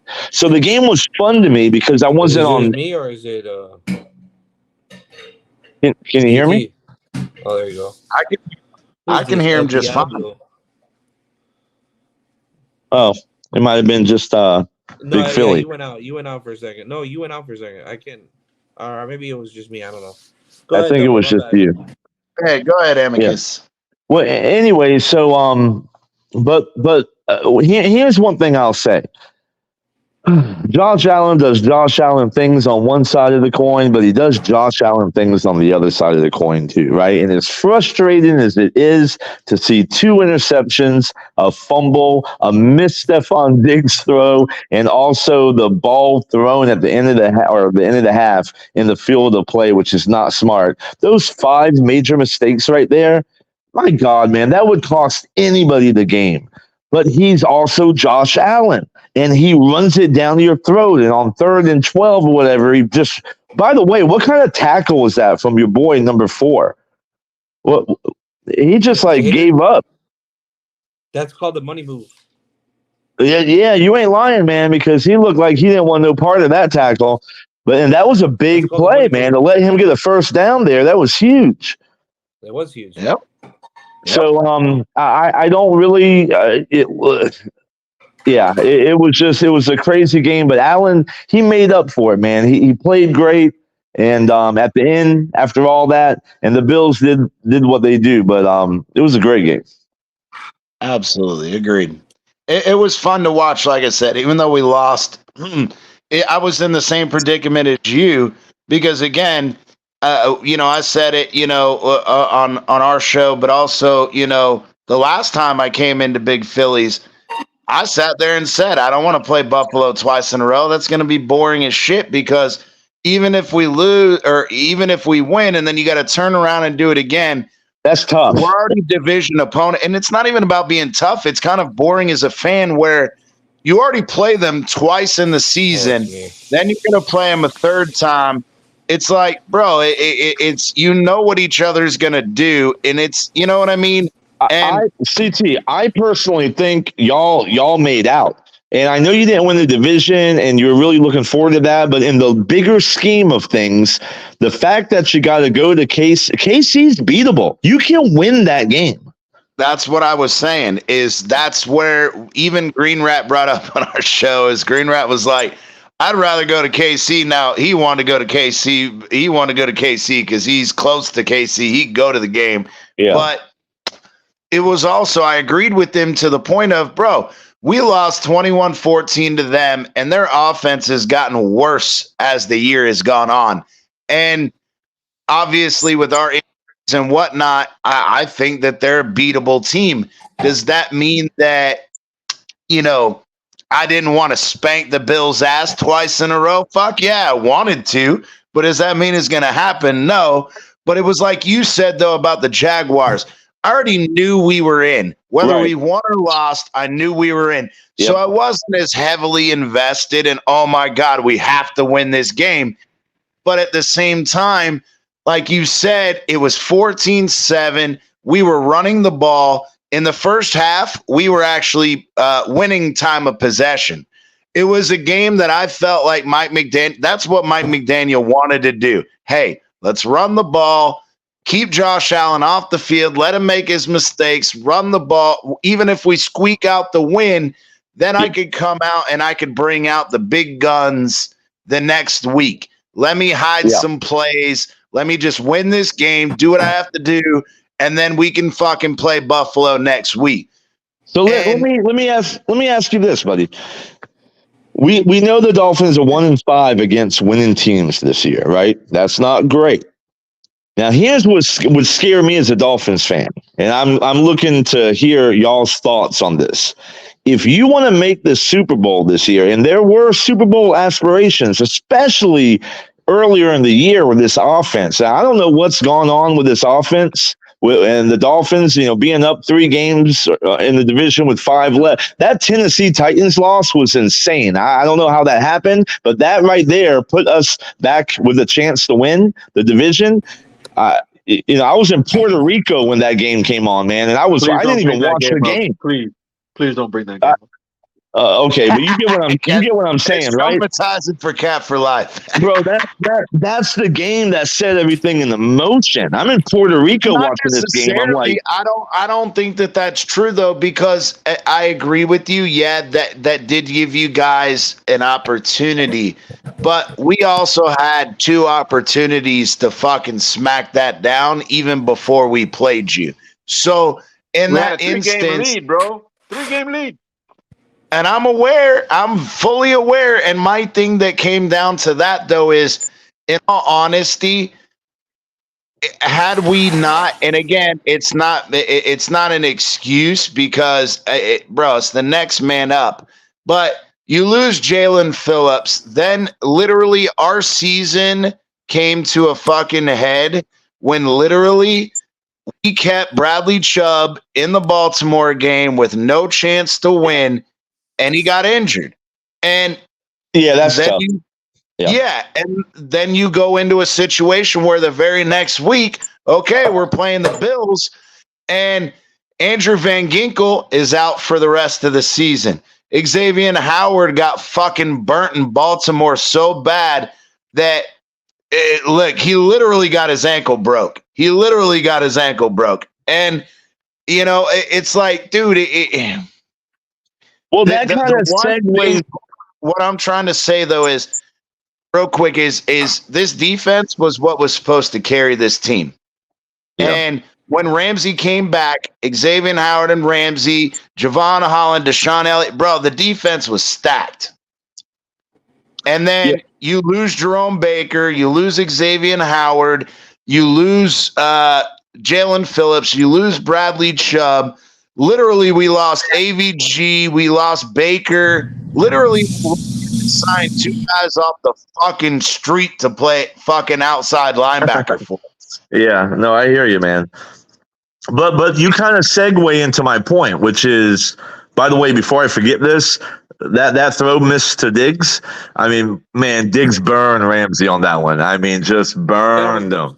Absolutely, he did. Yep. But anyhow, so 1-5 against winning teams, right? For a team that had Super Bowl aspirations, in order to get to the Super Bowl now, here's where my concern as a Dolphins fan would be. You got to beat the Chiefs, the Ravens, and the Bills in that order to make the Super Bowl.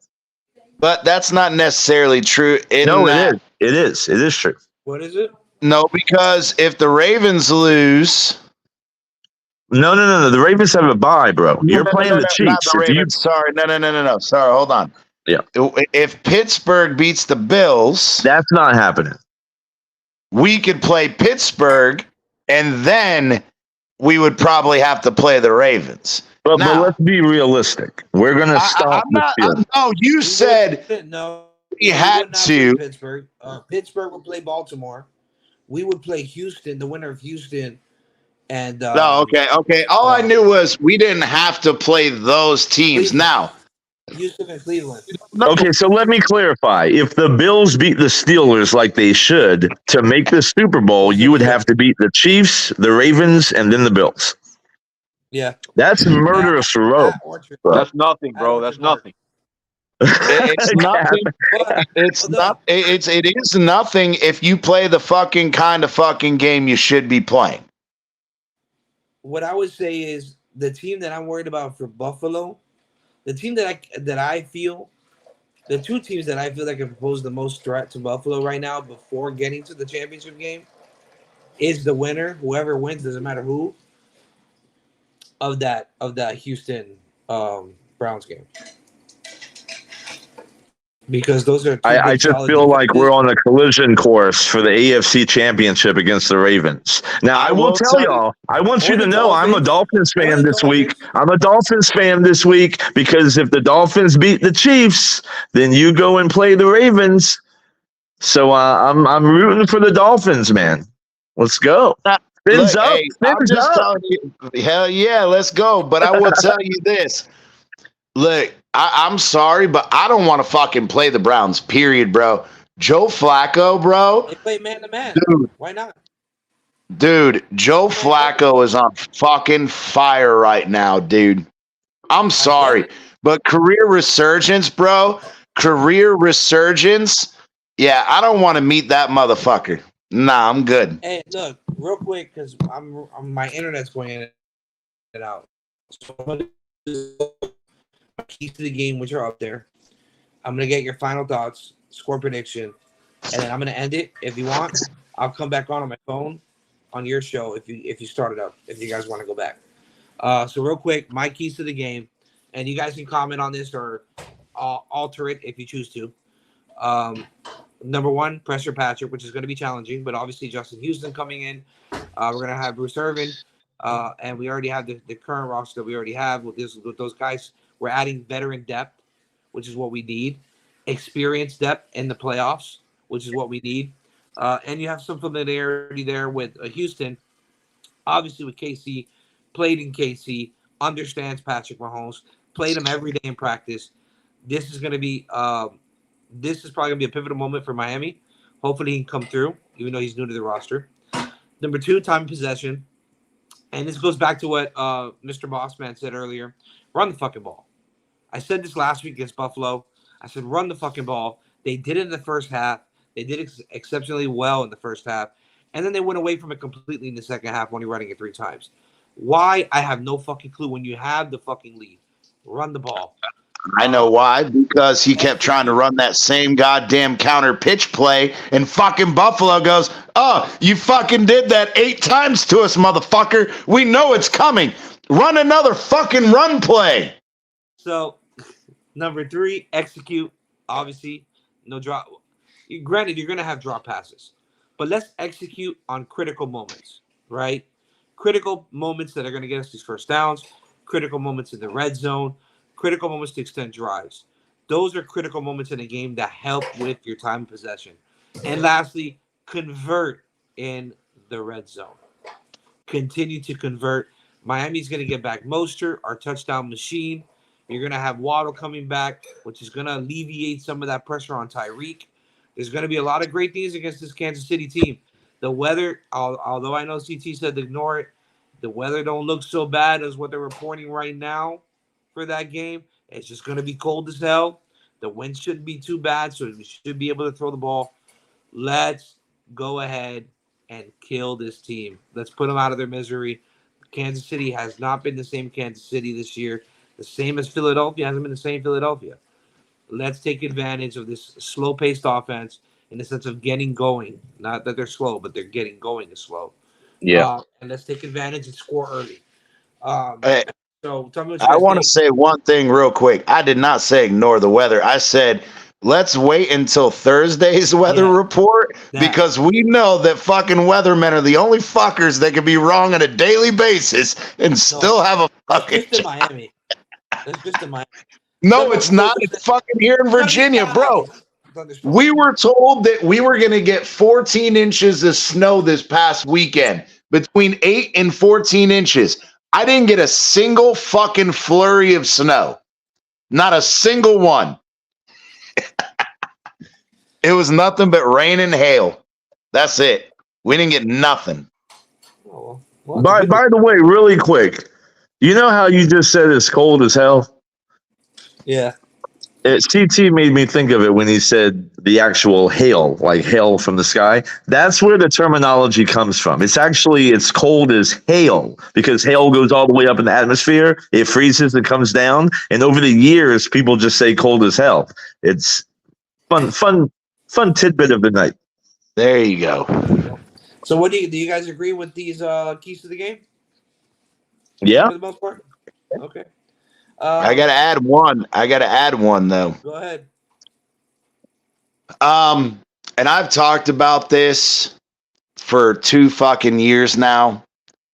Look, Tua has to fucking come out and ball out. And here's why I say this is it's almost like even when games are hugely important, if they're not in a playoff atmosphere, Tua doesn't seem to perform to the top of his ability, but we know in his collegiate career, every playoff game, every championship game, he has played at the top of his ability.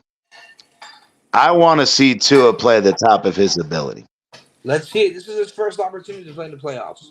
Exactly, and that's what I said on the show last night. People go, "Oh, the difference between the regular season and the playoffs." Yeah, it's the playoffs. He knows this is your time to shine.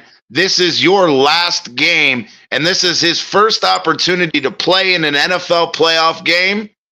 I want to fucking see what you got. He needs to ball out. Definitely, I Yep. agree. Yeah, he does. Score predictions. What you got, CT?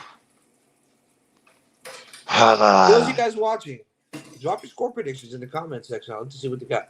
I'm going to go 31-24 Miami. Amicus? Yeah, I got 17-14 Miami. Damn. Yeah, I got 21-17 Miami. Okay. That was close. That was close, Amicus. That was really close. I was thinking It's out there in the fucking rain. He's getting all the rain that I just got. Have fun, Amicus. It's going to be a lot of it. Where? Here in South Carolina? Yeah, it's raining down there. Bro, we already got it, man. We were like in the closet for an hour during a tornado warning because a tornado touched down like a mile down the road. Yeah. This is why I don't want to move up there. I'm glad you're saying. But nah, we got 14 inches of rain today. There's flash floods everywhere. It's been bad, dude. That's that same system, CT, that hit me 5 hours ago. Yeah.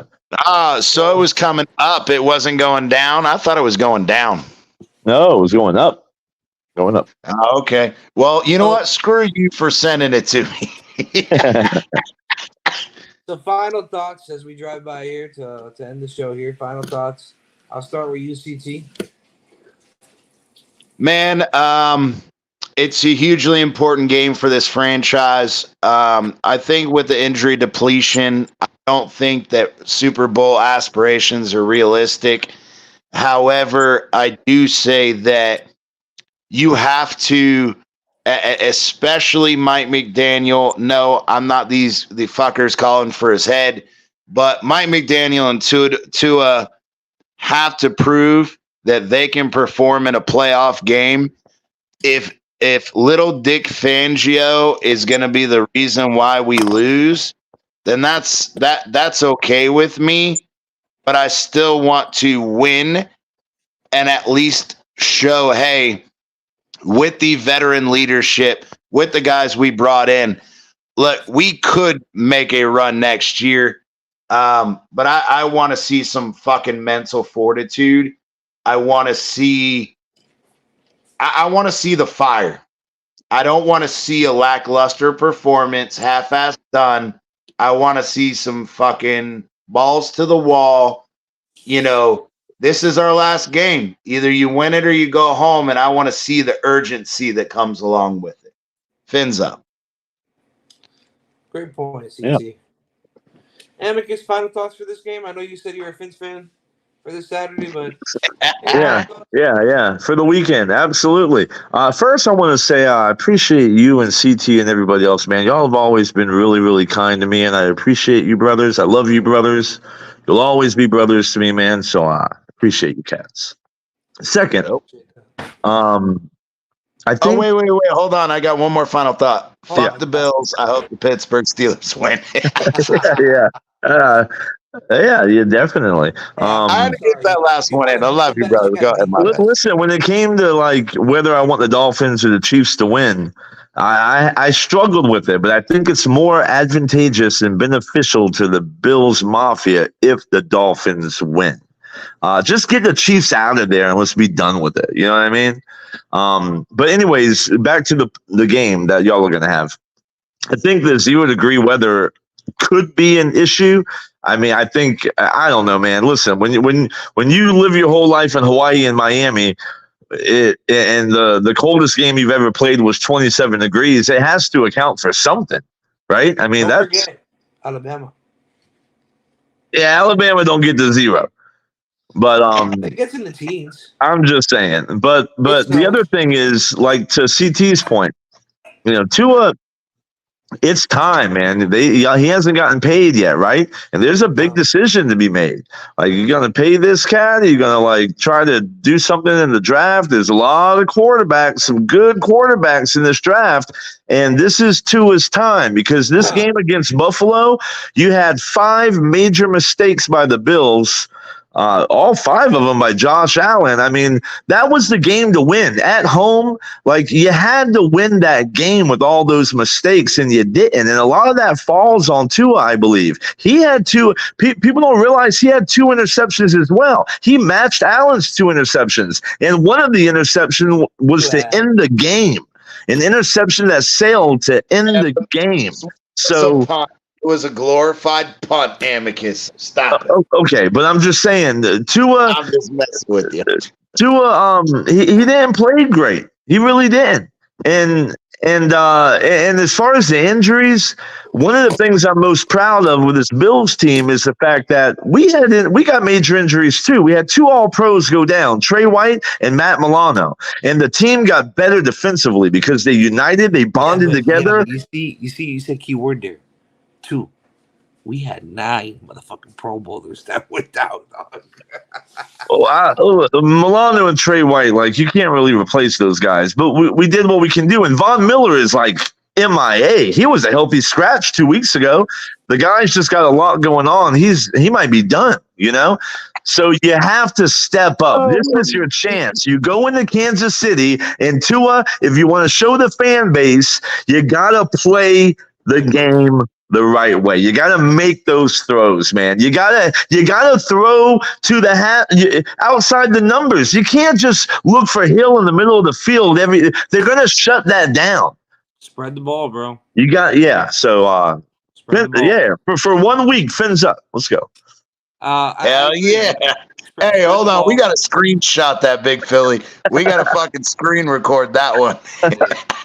So real quick, forget you, Willie Beeman. Big Philly can handle any cold weather.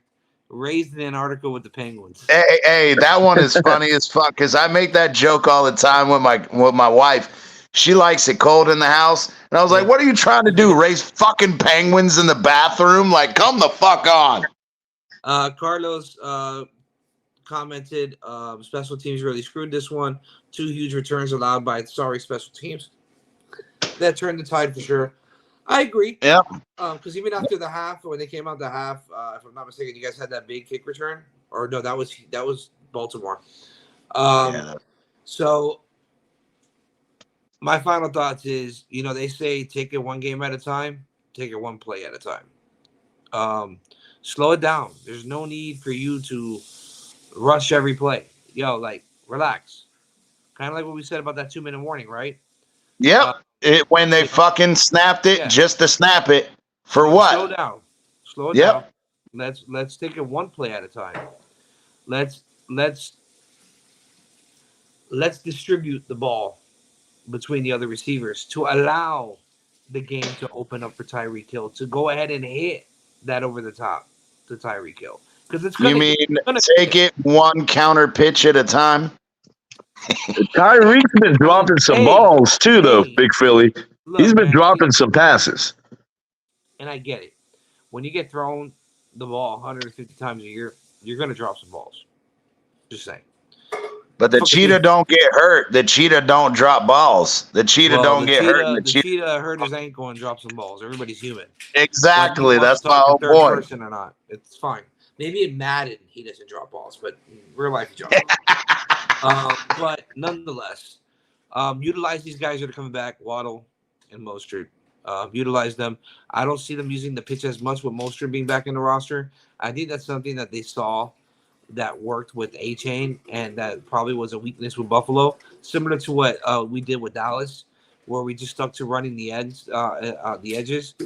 Um, I think that's probably why they ran it so much, and then why it was so heavily input in the game plan. And I agree with that though, but Big Philly, you gotta mix it up. You can't run the same shit over and over. Oh, I get They're it. gonna fucking I get it. learn. I agree. But definitely, I hope he brings out more than 25 plays. McDaniels, I hope he brings out the full playbook. But nonetheless, it was a great game on Sunday. We're gonna have a great game on Saturday.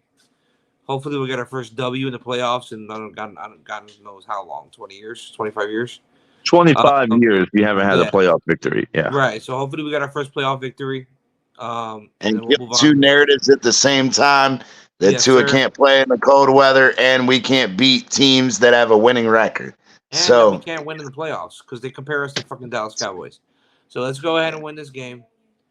Um, Other than that, fins up. I'm on hell the yeah. show. CT, are you gonna open up or probably not?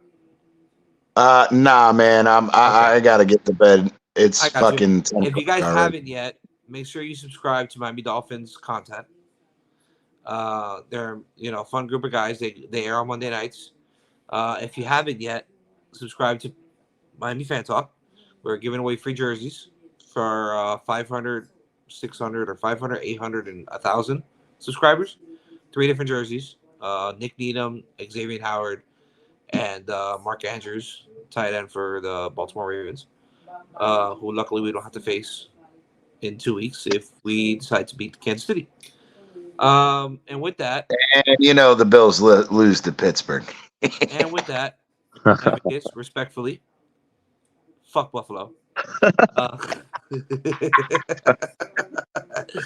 and y'all have a great night. All right, guys. Good night. I'm gonna go watch my Hard Knocks episode, and I'm gonna go to Yes, sleep. sir. Y'all have a great night. Make sure you hit the notification bell for next week. I'll be back on Tuesday, win or lose. If we lose, it's gonna be a long ass off season. If we win, we live another week. We gotta live another week, guys. So let's get some positive reinforcement out there in the community. Let's stop with all the negative hate. Let's move on from Buffalo and let's look forward to Kansas City because for sure as hell the Dolphins already did. So let's, as a fan base, let's move on. And rest in peace to the Bills fan that passed away. And by the way, Amicus, if you can, watch the beginning of my show. Yeah. When I talk about that PSA announcement, or actually, I think Miami Dolphins content Clipped it. I saw it. Share that to the community, to the Bills fans, because people don't Yeah, understand please. our area where we live. They don't understand where that stadium is, and not that situation. It's not right for him to lose his life. It's not right. Right. Yeah, but that's every stadium is in the downtown area that. I've said that, but the thing is Big Philly brought up a good point earlier in the show, and I've said it, and I do think that it's partly on fans to educate themselves of where they're going, but at the same time, I do think that the Dolphins have a responsibility to say, look, we're like Chicago, we're like Detroit, we're like Oakland back in the day. Like, you need to be careful because that man is never going to go home. That his wife and his kids are never going to see over something stupid. Murder Something. Yeah. Murder Gardens. That's the nickname. Murder Gardens. There is a reason why they call it. It's terrible, but Yeah. Yeah, And man. by the If you way, can shoot that. educational Murder Gardens, they changed the name. So originally it was called Carroll City. Carroll City was nationally known for gang violence, right? Yep. It was probably like in the top three, or if not number Yep. one at some point. They changed the name of the city when Joe Robbie moved over there because they wanted to take away the negative publicity from that city, and they changed it to Miami Gardens. But they're idiots because you made it Murder Gardens, which made it even easier and it sounds nicer. So, Well, um, you Yeah. got to be under a rock your whole life to not understand that Miami is a city people that really is don't know well that. known for gang relations. I People mean, it's think a big Miami city. and they Any think that big South city is Beach. going to have But that kind but of. the thing, yeah, and I understand. But the thing is, and we've about it is what they don't publicize is they did the gentrification of Hialeah, which was a huge um, Cuban and No, it Mexican still gang is. war situation, Still and is. then they gentrified, other parts of Opelika and other areas Not where Opa-locka. Miami. It was Miramar. It was Miramar, maybe not Hialeah, just and Miramar. Opelika. It was No, Miramar, Hialeah, and Opa-locka worse. Opelika. Listen, the first Opa-locka's worse. 48 went to Dade County for a reason, not because like it's the nicest place in the world. But the Opa-locka's whole point worse. was, is Amicus, is people don't understand that when they did these gentrification, projects, they pushed lower income individuals out of those areas. And what they did is you take three separate factions from Miramar, Hialeah, and Opelika, you push them out, and Really. where do these low income individuals have to go? They only have one area to go, but they all end up together. And that's where the gang violence starts, is because now you took three separate gangs that were geographically separated, but now you put them in the same fucking area because that's the only area they could afford to live in. Well, I And think another.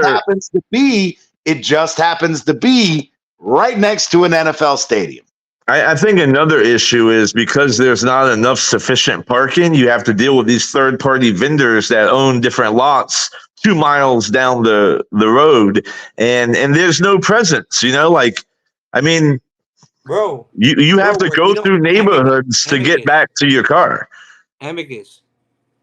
The guy got shot a block away from Miami Gardens Police Headquarters Yeah. and City Hall. Yeah, I read the story, man. But listen, that's a sad situation. But you gotta be smarter than what you go after, right? You get in an argument with somebody in the car. From what I read, the dude like tried to hit him and run him over, and then they went after the car. They went after the car. Like, you can't chase The people. car. Yeah, By the way, they do that on purpose. That's like another thing that people do here. They flash your headlights, and if you flash them back or you do something, they follow you home. These are things that yeah. they do Well, here. that's why you So, just leave people alone, man. I mean, That's where I and that tried to, is my but I point. agree. But I agree with Big Philly's point earlier. I think that the Dolphins do have a responsibility, and you used the correct word with is exactly what Big Philly said earlier: presence. They should have had more people, more cops, and whatever. And I absolutely can agree with that. But I agree with Amicus too. And Amicus and I, we are on a wavelength of our thought processes. And Amicus, again, it's the same thing. And we talked about it with Big Philly. It became fucking open carry down there. And now you don't know. Bro. Exactly. You don't know who got a gun and who don't. And you need to keep your fucking mouth shut. you got Because to. the thing is even if it's open carry, you got legal guys open carrying.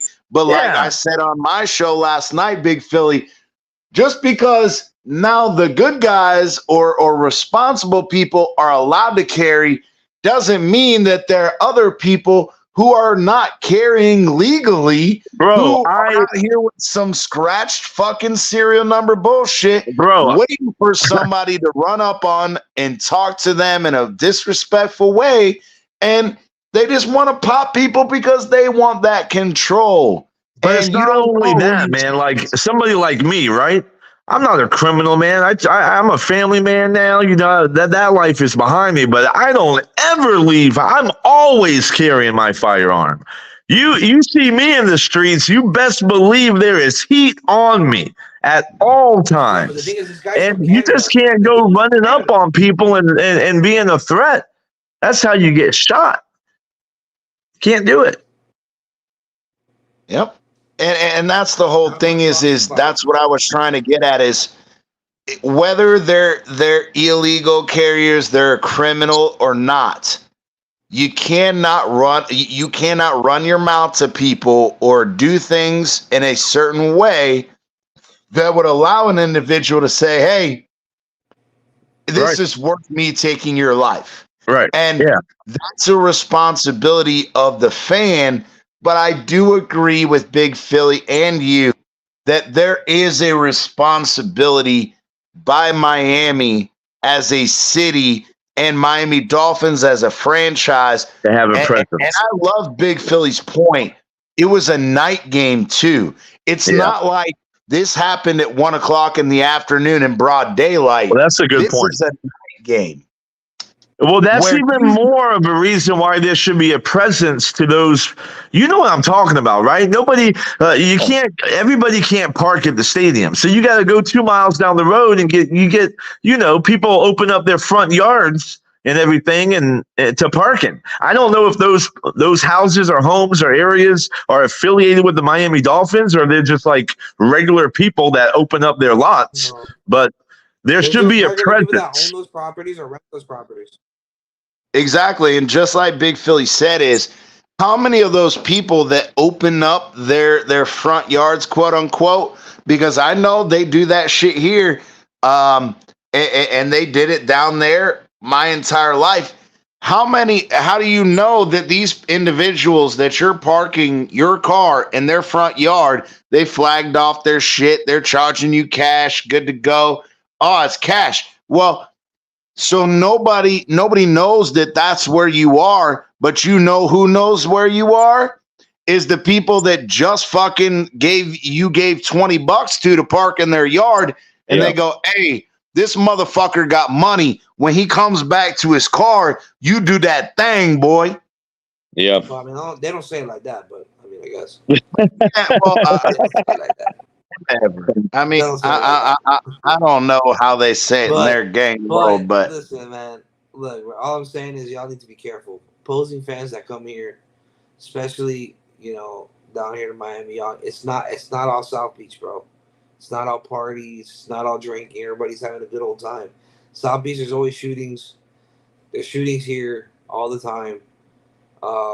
Florida's fucking crazy. What's fucking crazy people, and we're all in a big ass melting pot.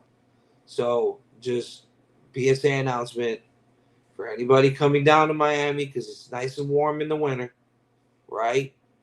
Y'all need to be careful, especially if it's a night game with the Dolphins. And the same goes for the Heat. Miami should build. You know what Miami should do? And I'm sorry, and I know this is gonna piss people off because it takes away from the tailgate experience. But you know what? Why don't that green lot next to the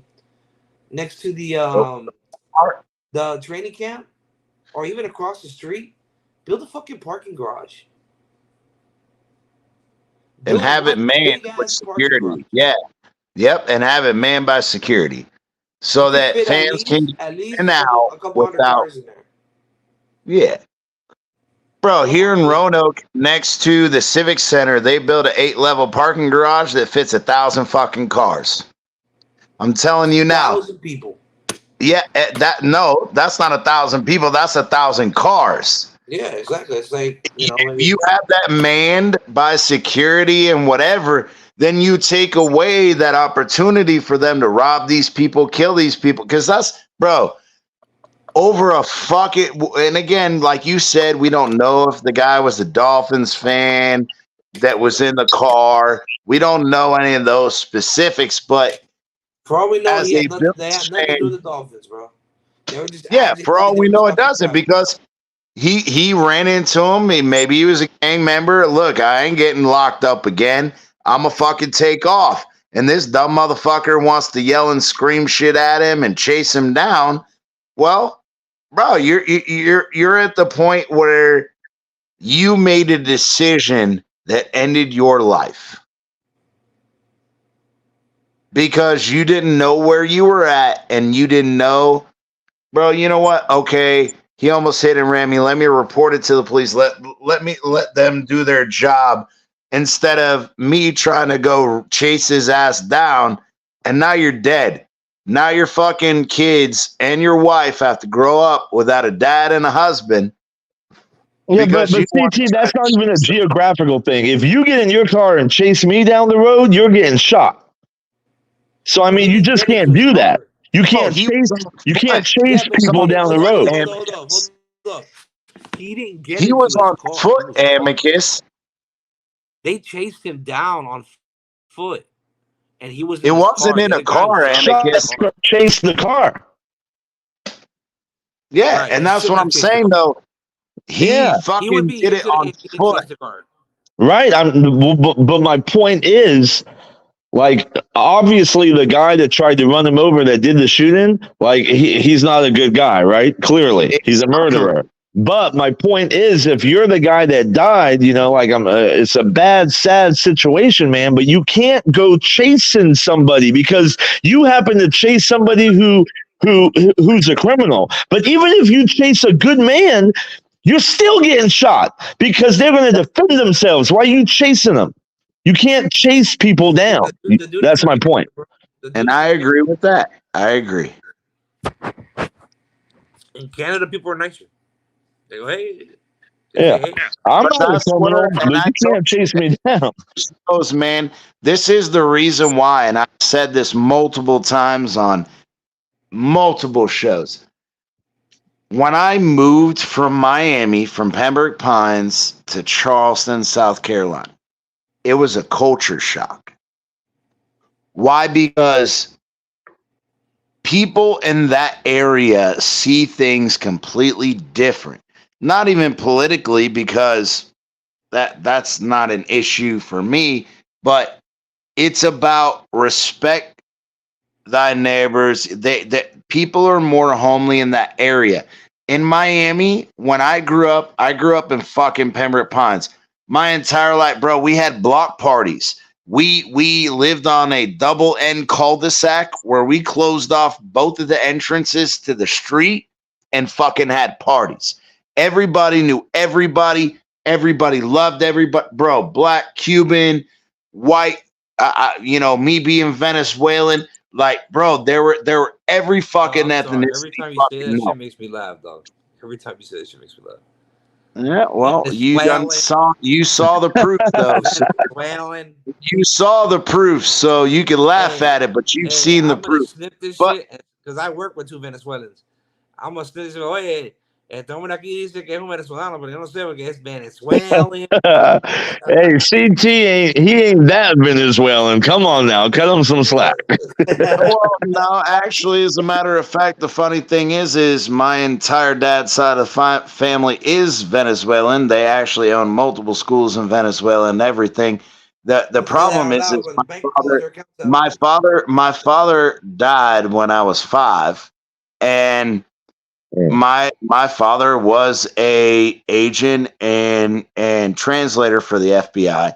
When my father was killed, that entire side of my family just stopped talking to us. So yeah, I can only be cultured as much as the 5 years that my father cultured me. And there are things that, yeah, still to this day, I do things that are cultured in Venezuela, in the Venezuelan aspect. You be doing empanadas. You know Venezuelan. Right on, bro. Yeah, pastelitos. I speak with my hands, Bueno, and it's funny because my wife kills they me. do empanadas. That's what I Yeah, love. but nah, my wife gets to me all the time. She goes, I know you're fucking Venezuelan when you start fucking speaking with your hands. And I was like, but that's not that's a Hispanic thing across it's across multiple things. It's not just a Venezuelan thing. But yeah, it's a Hispanic thing. It's a point of emphasis. I move my hands to make you understand the Hey, you know what's funny? implications of He's the off cam. conversation. He's off Can I cam right now, say but one he's probably thing sitting when there you're done? talking like this. Yeah, exactly. You saw the one time I got on cam and I'm all over in my hands, and they tell me that's the one thing my wife kills me, and it's like, bro, I'm sorry, but that's the way I grew up. My dad, my grandfather, my grandmother, who all came, to my dad's funeral, like that's the way they would have their hands at their side. You could have a conversation, but when things get, you know, heated or serious or whatever, we use it as a emphasis to the Hey, shout out to the conversation. Panthers winning another game tonight. Hey, Hey, they were let me. 25 and I 12. wanted They're to. 26 and 12. Let's Well, fucking yeah, go, hurry up, man, because I gotta Panthers. get off. Because I wanted to I'm gonna comment get one thing really quick. Go ahead, I go ahead. think And the Big other Dog thing. said shut up so he could fucking go Hold to bed. on. Just one thing. I want to say that I think that there's also a perception about the Miami thing that like when you go to big cities in general, the you have like a 50-50 chance who you can talk smack to, because like as long as you're talking smack to somebody that's just a normal dude, you're safe, right? And you have to be unlucky and talk to somebody who's like a criminal, then you might get shot. Where I live, everybody's got a gun, right? The bad guys got guns, but the good guys got guns too. So it's just a natural Yeah, thing. but Like the thing nobody is, you're goes around walking back talking from smack. Yeah, you just respect everybody because everybody's got a firearm. So that's And another that's the thing. point that I even if you're made last Canadian, night on our show, Big Amicus, and that's why I tried to bring up earlier about the difference between when I lived in Miami and when I lived in South Carolina, and even now here, North Carolina and Virginia. It's because of people and the way things are, the way that people carry guns, having open carry, having these things where 100%. it dissuades stupid people from acting stupid. That's what it comes down to. I agree, Woody. Yeah. And you know what's crazy? You can ask Willie. Willie, by the way, well, I know you guys know Willie. Willie is one of the co-hosts here. Yeah, I know Willie. Willie. Me and Willie was with me at the game, and I was like, "Yo, we left 3 minutes with 3 minutes left in the fourth quarter, and they wanted to stay." And I was like, "No, let's go, bro, because this is gonna get crazy after, and I don't want to deal with that shit." And it just so happens when we get home, we find out somebody was murdered. Just You saying. can't leave that you were marching down the field with a chance to win the game. What are you leaving Fuck for? that. Fuck that. Fuck that. It was Oh late wow. as hell. I had to work the next day. Yeah. Traffic was Well, gonna be like you know what I in usually Buffalo. do? I usually head towards the exits and watch it from like the exit, and then once the game's over, boom, beeline it. I was watching on the way to my car. I was walking and Yeah. watching on my phone. Yep. But dude, like I was not gonna sit there and wait for all that traffic and all the Yeah. people and the congestion. No, fuck that, dude. We got out with smooth sailing. But anyways, with that, thank you guys for coming on. I appreciate it. Amicus, CT, Mr. Tyler, Mr. Bossman 407. There we go. I went brain fart. Fuck you, White Chocolate, for not coming back on. And Cap for Life. I appreciate all you guys in the comment section. Carlos, Bash, Willie, Ralph, Canes. I think Canes was here earlier. I do appreciate you guys watching the show. If you haven't yet, make sure you like and subscribe to our show here at Miami Fan Talk, where we cover all sports. And also obviously Miami Dolphins content. I would appreciate it. But thank you guys so much for your time. I'm out. Deuces. Good night. I want to go watch my Hard Knocks. Goodbye. Fuck you and the Bills, Amicus. Love you too. Goodbye.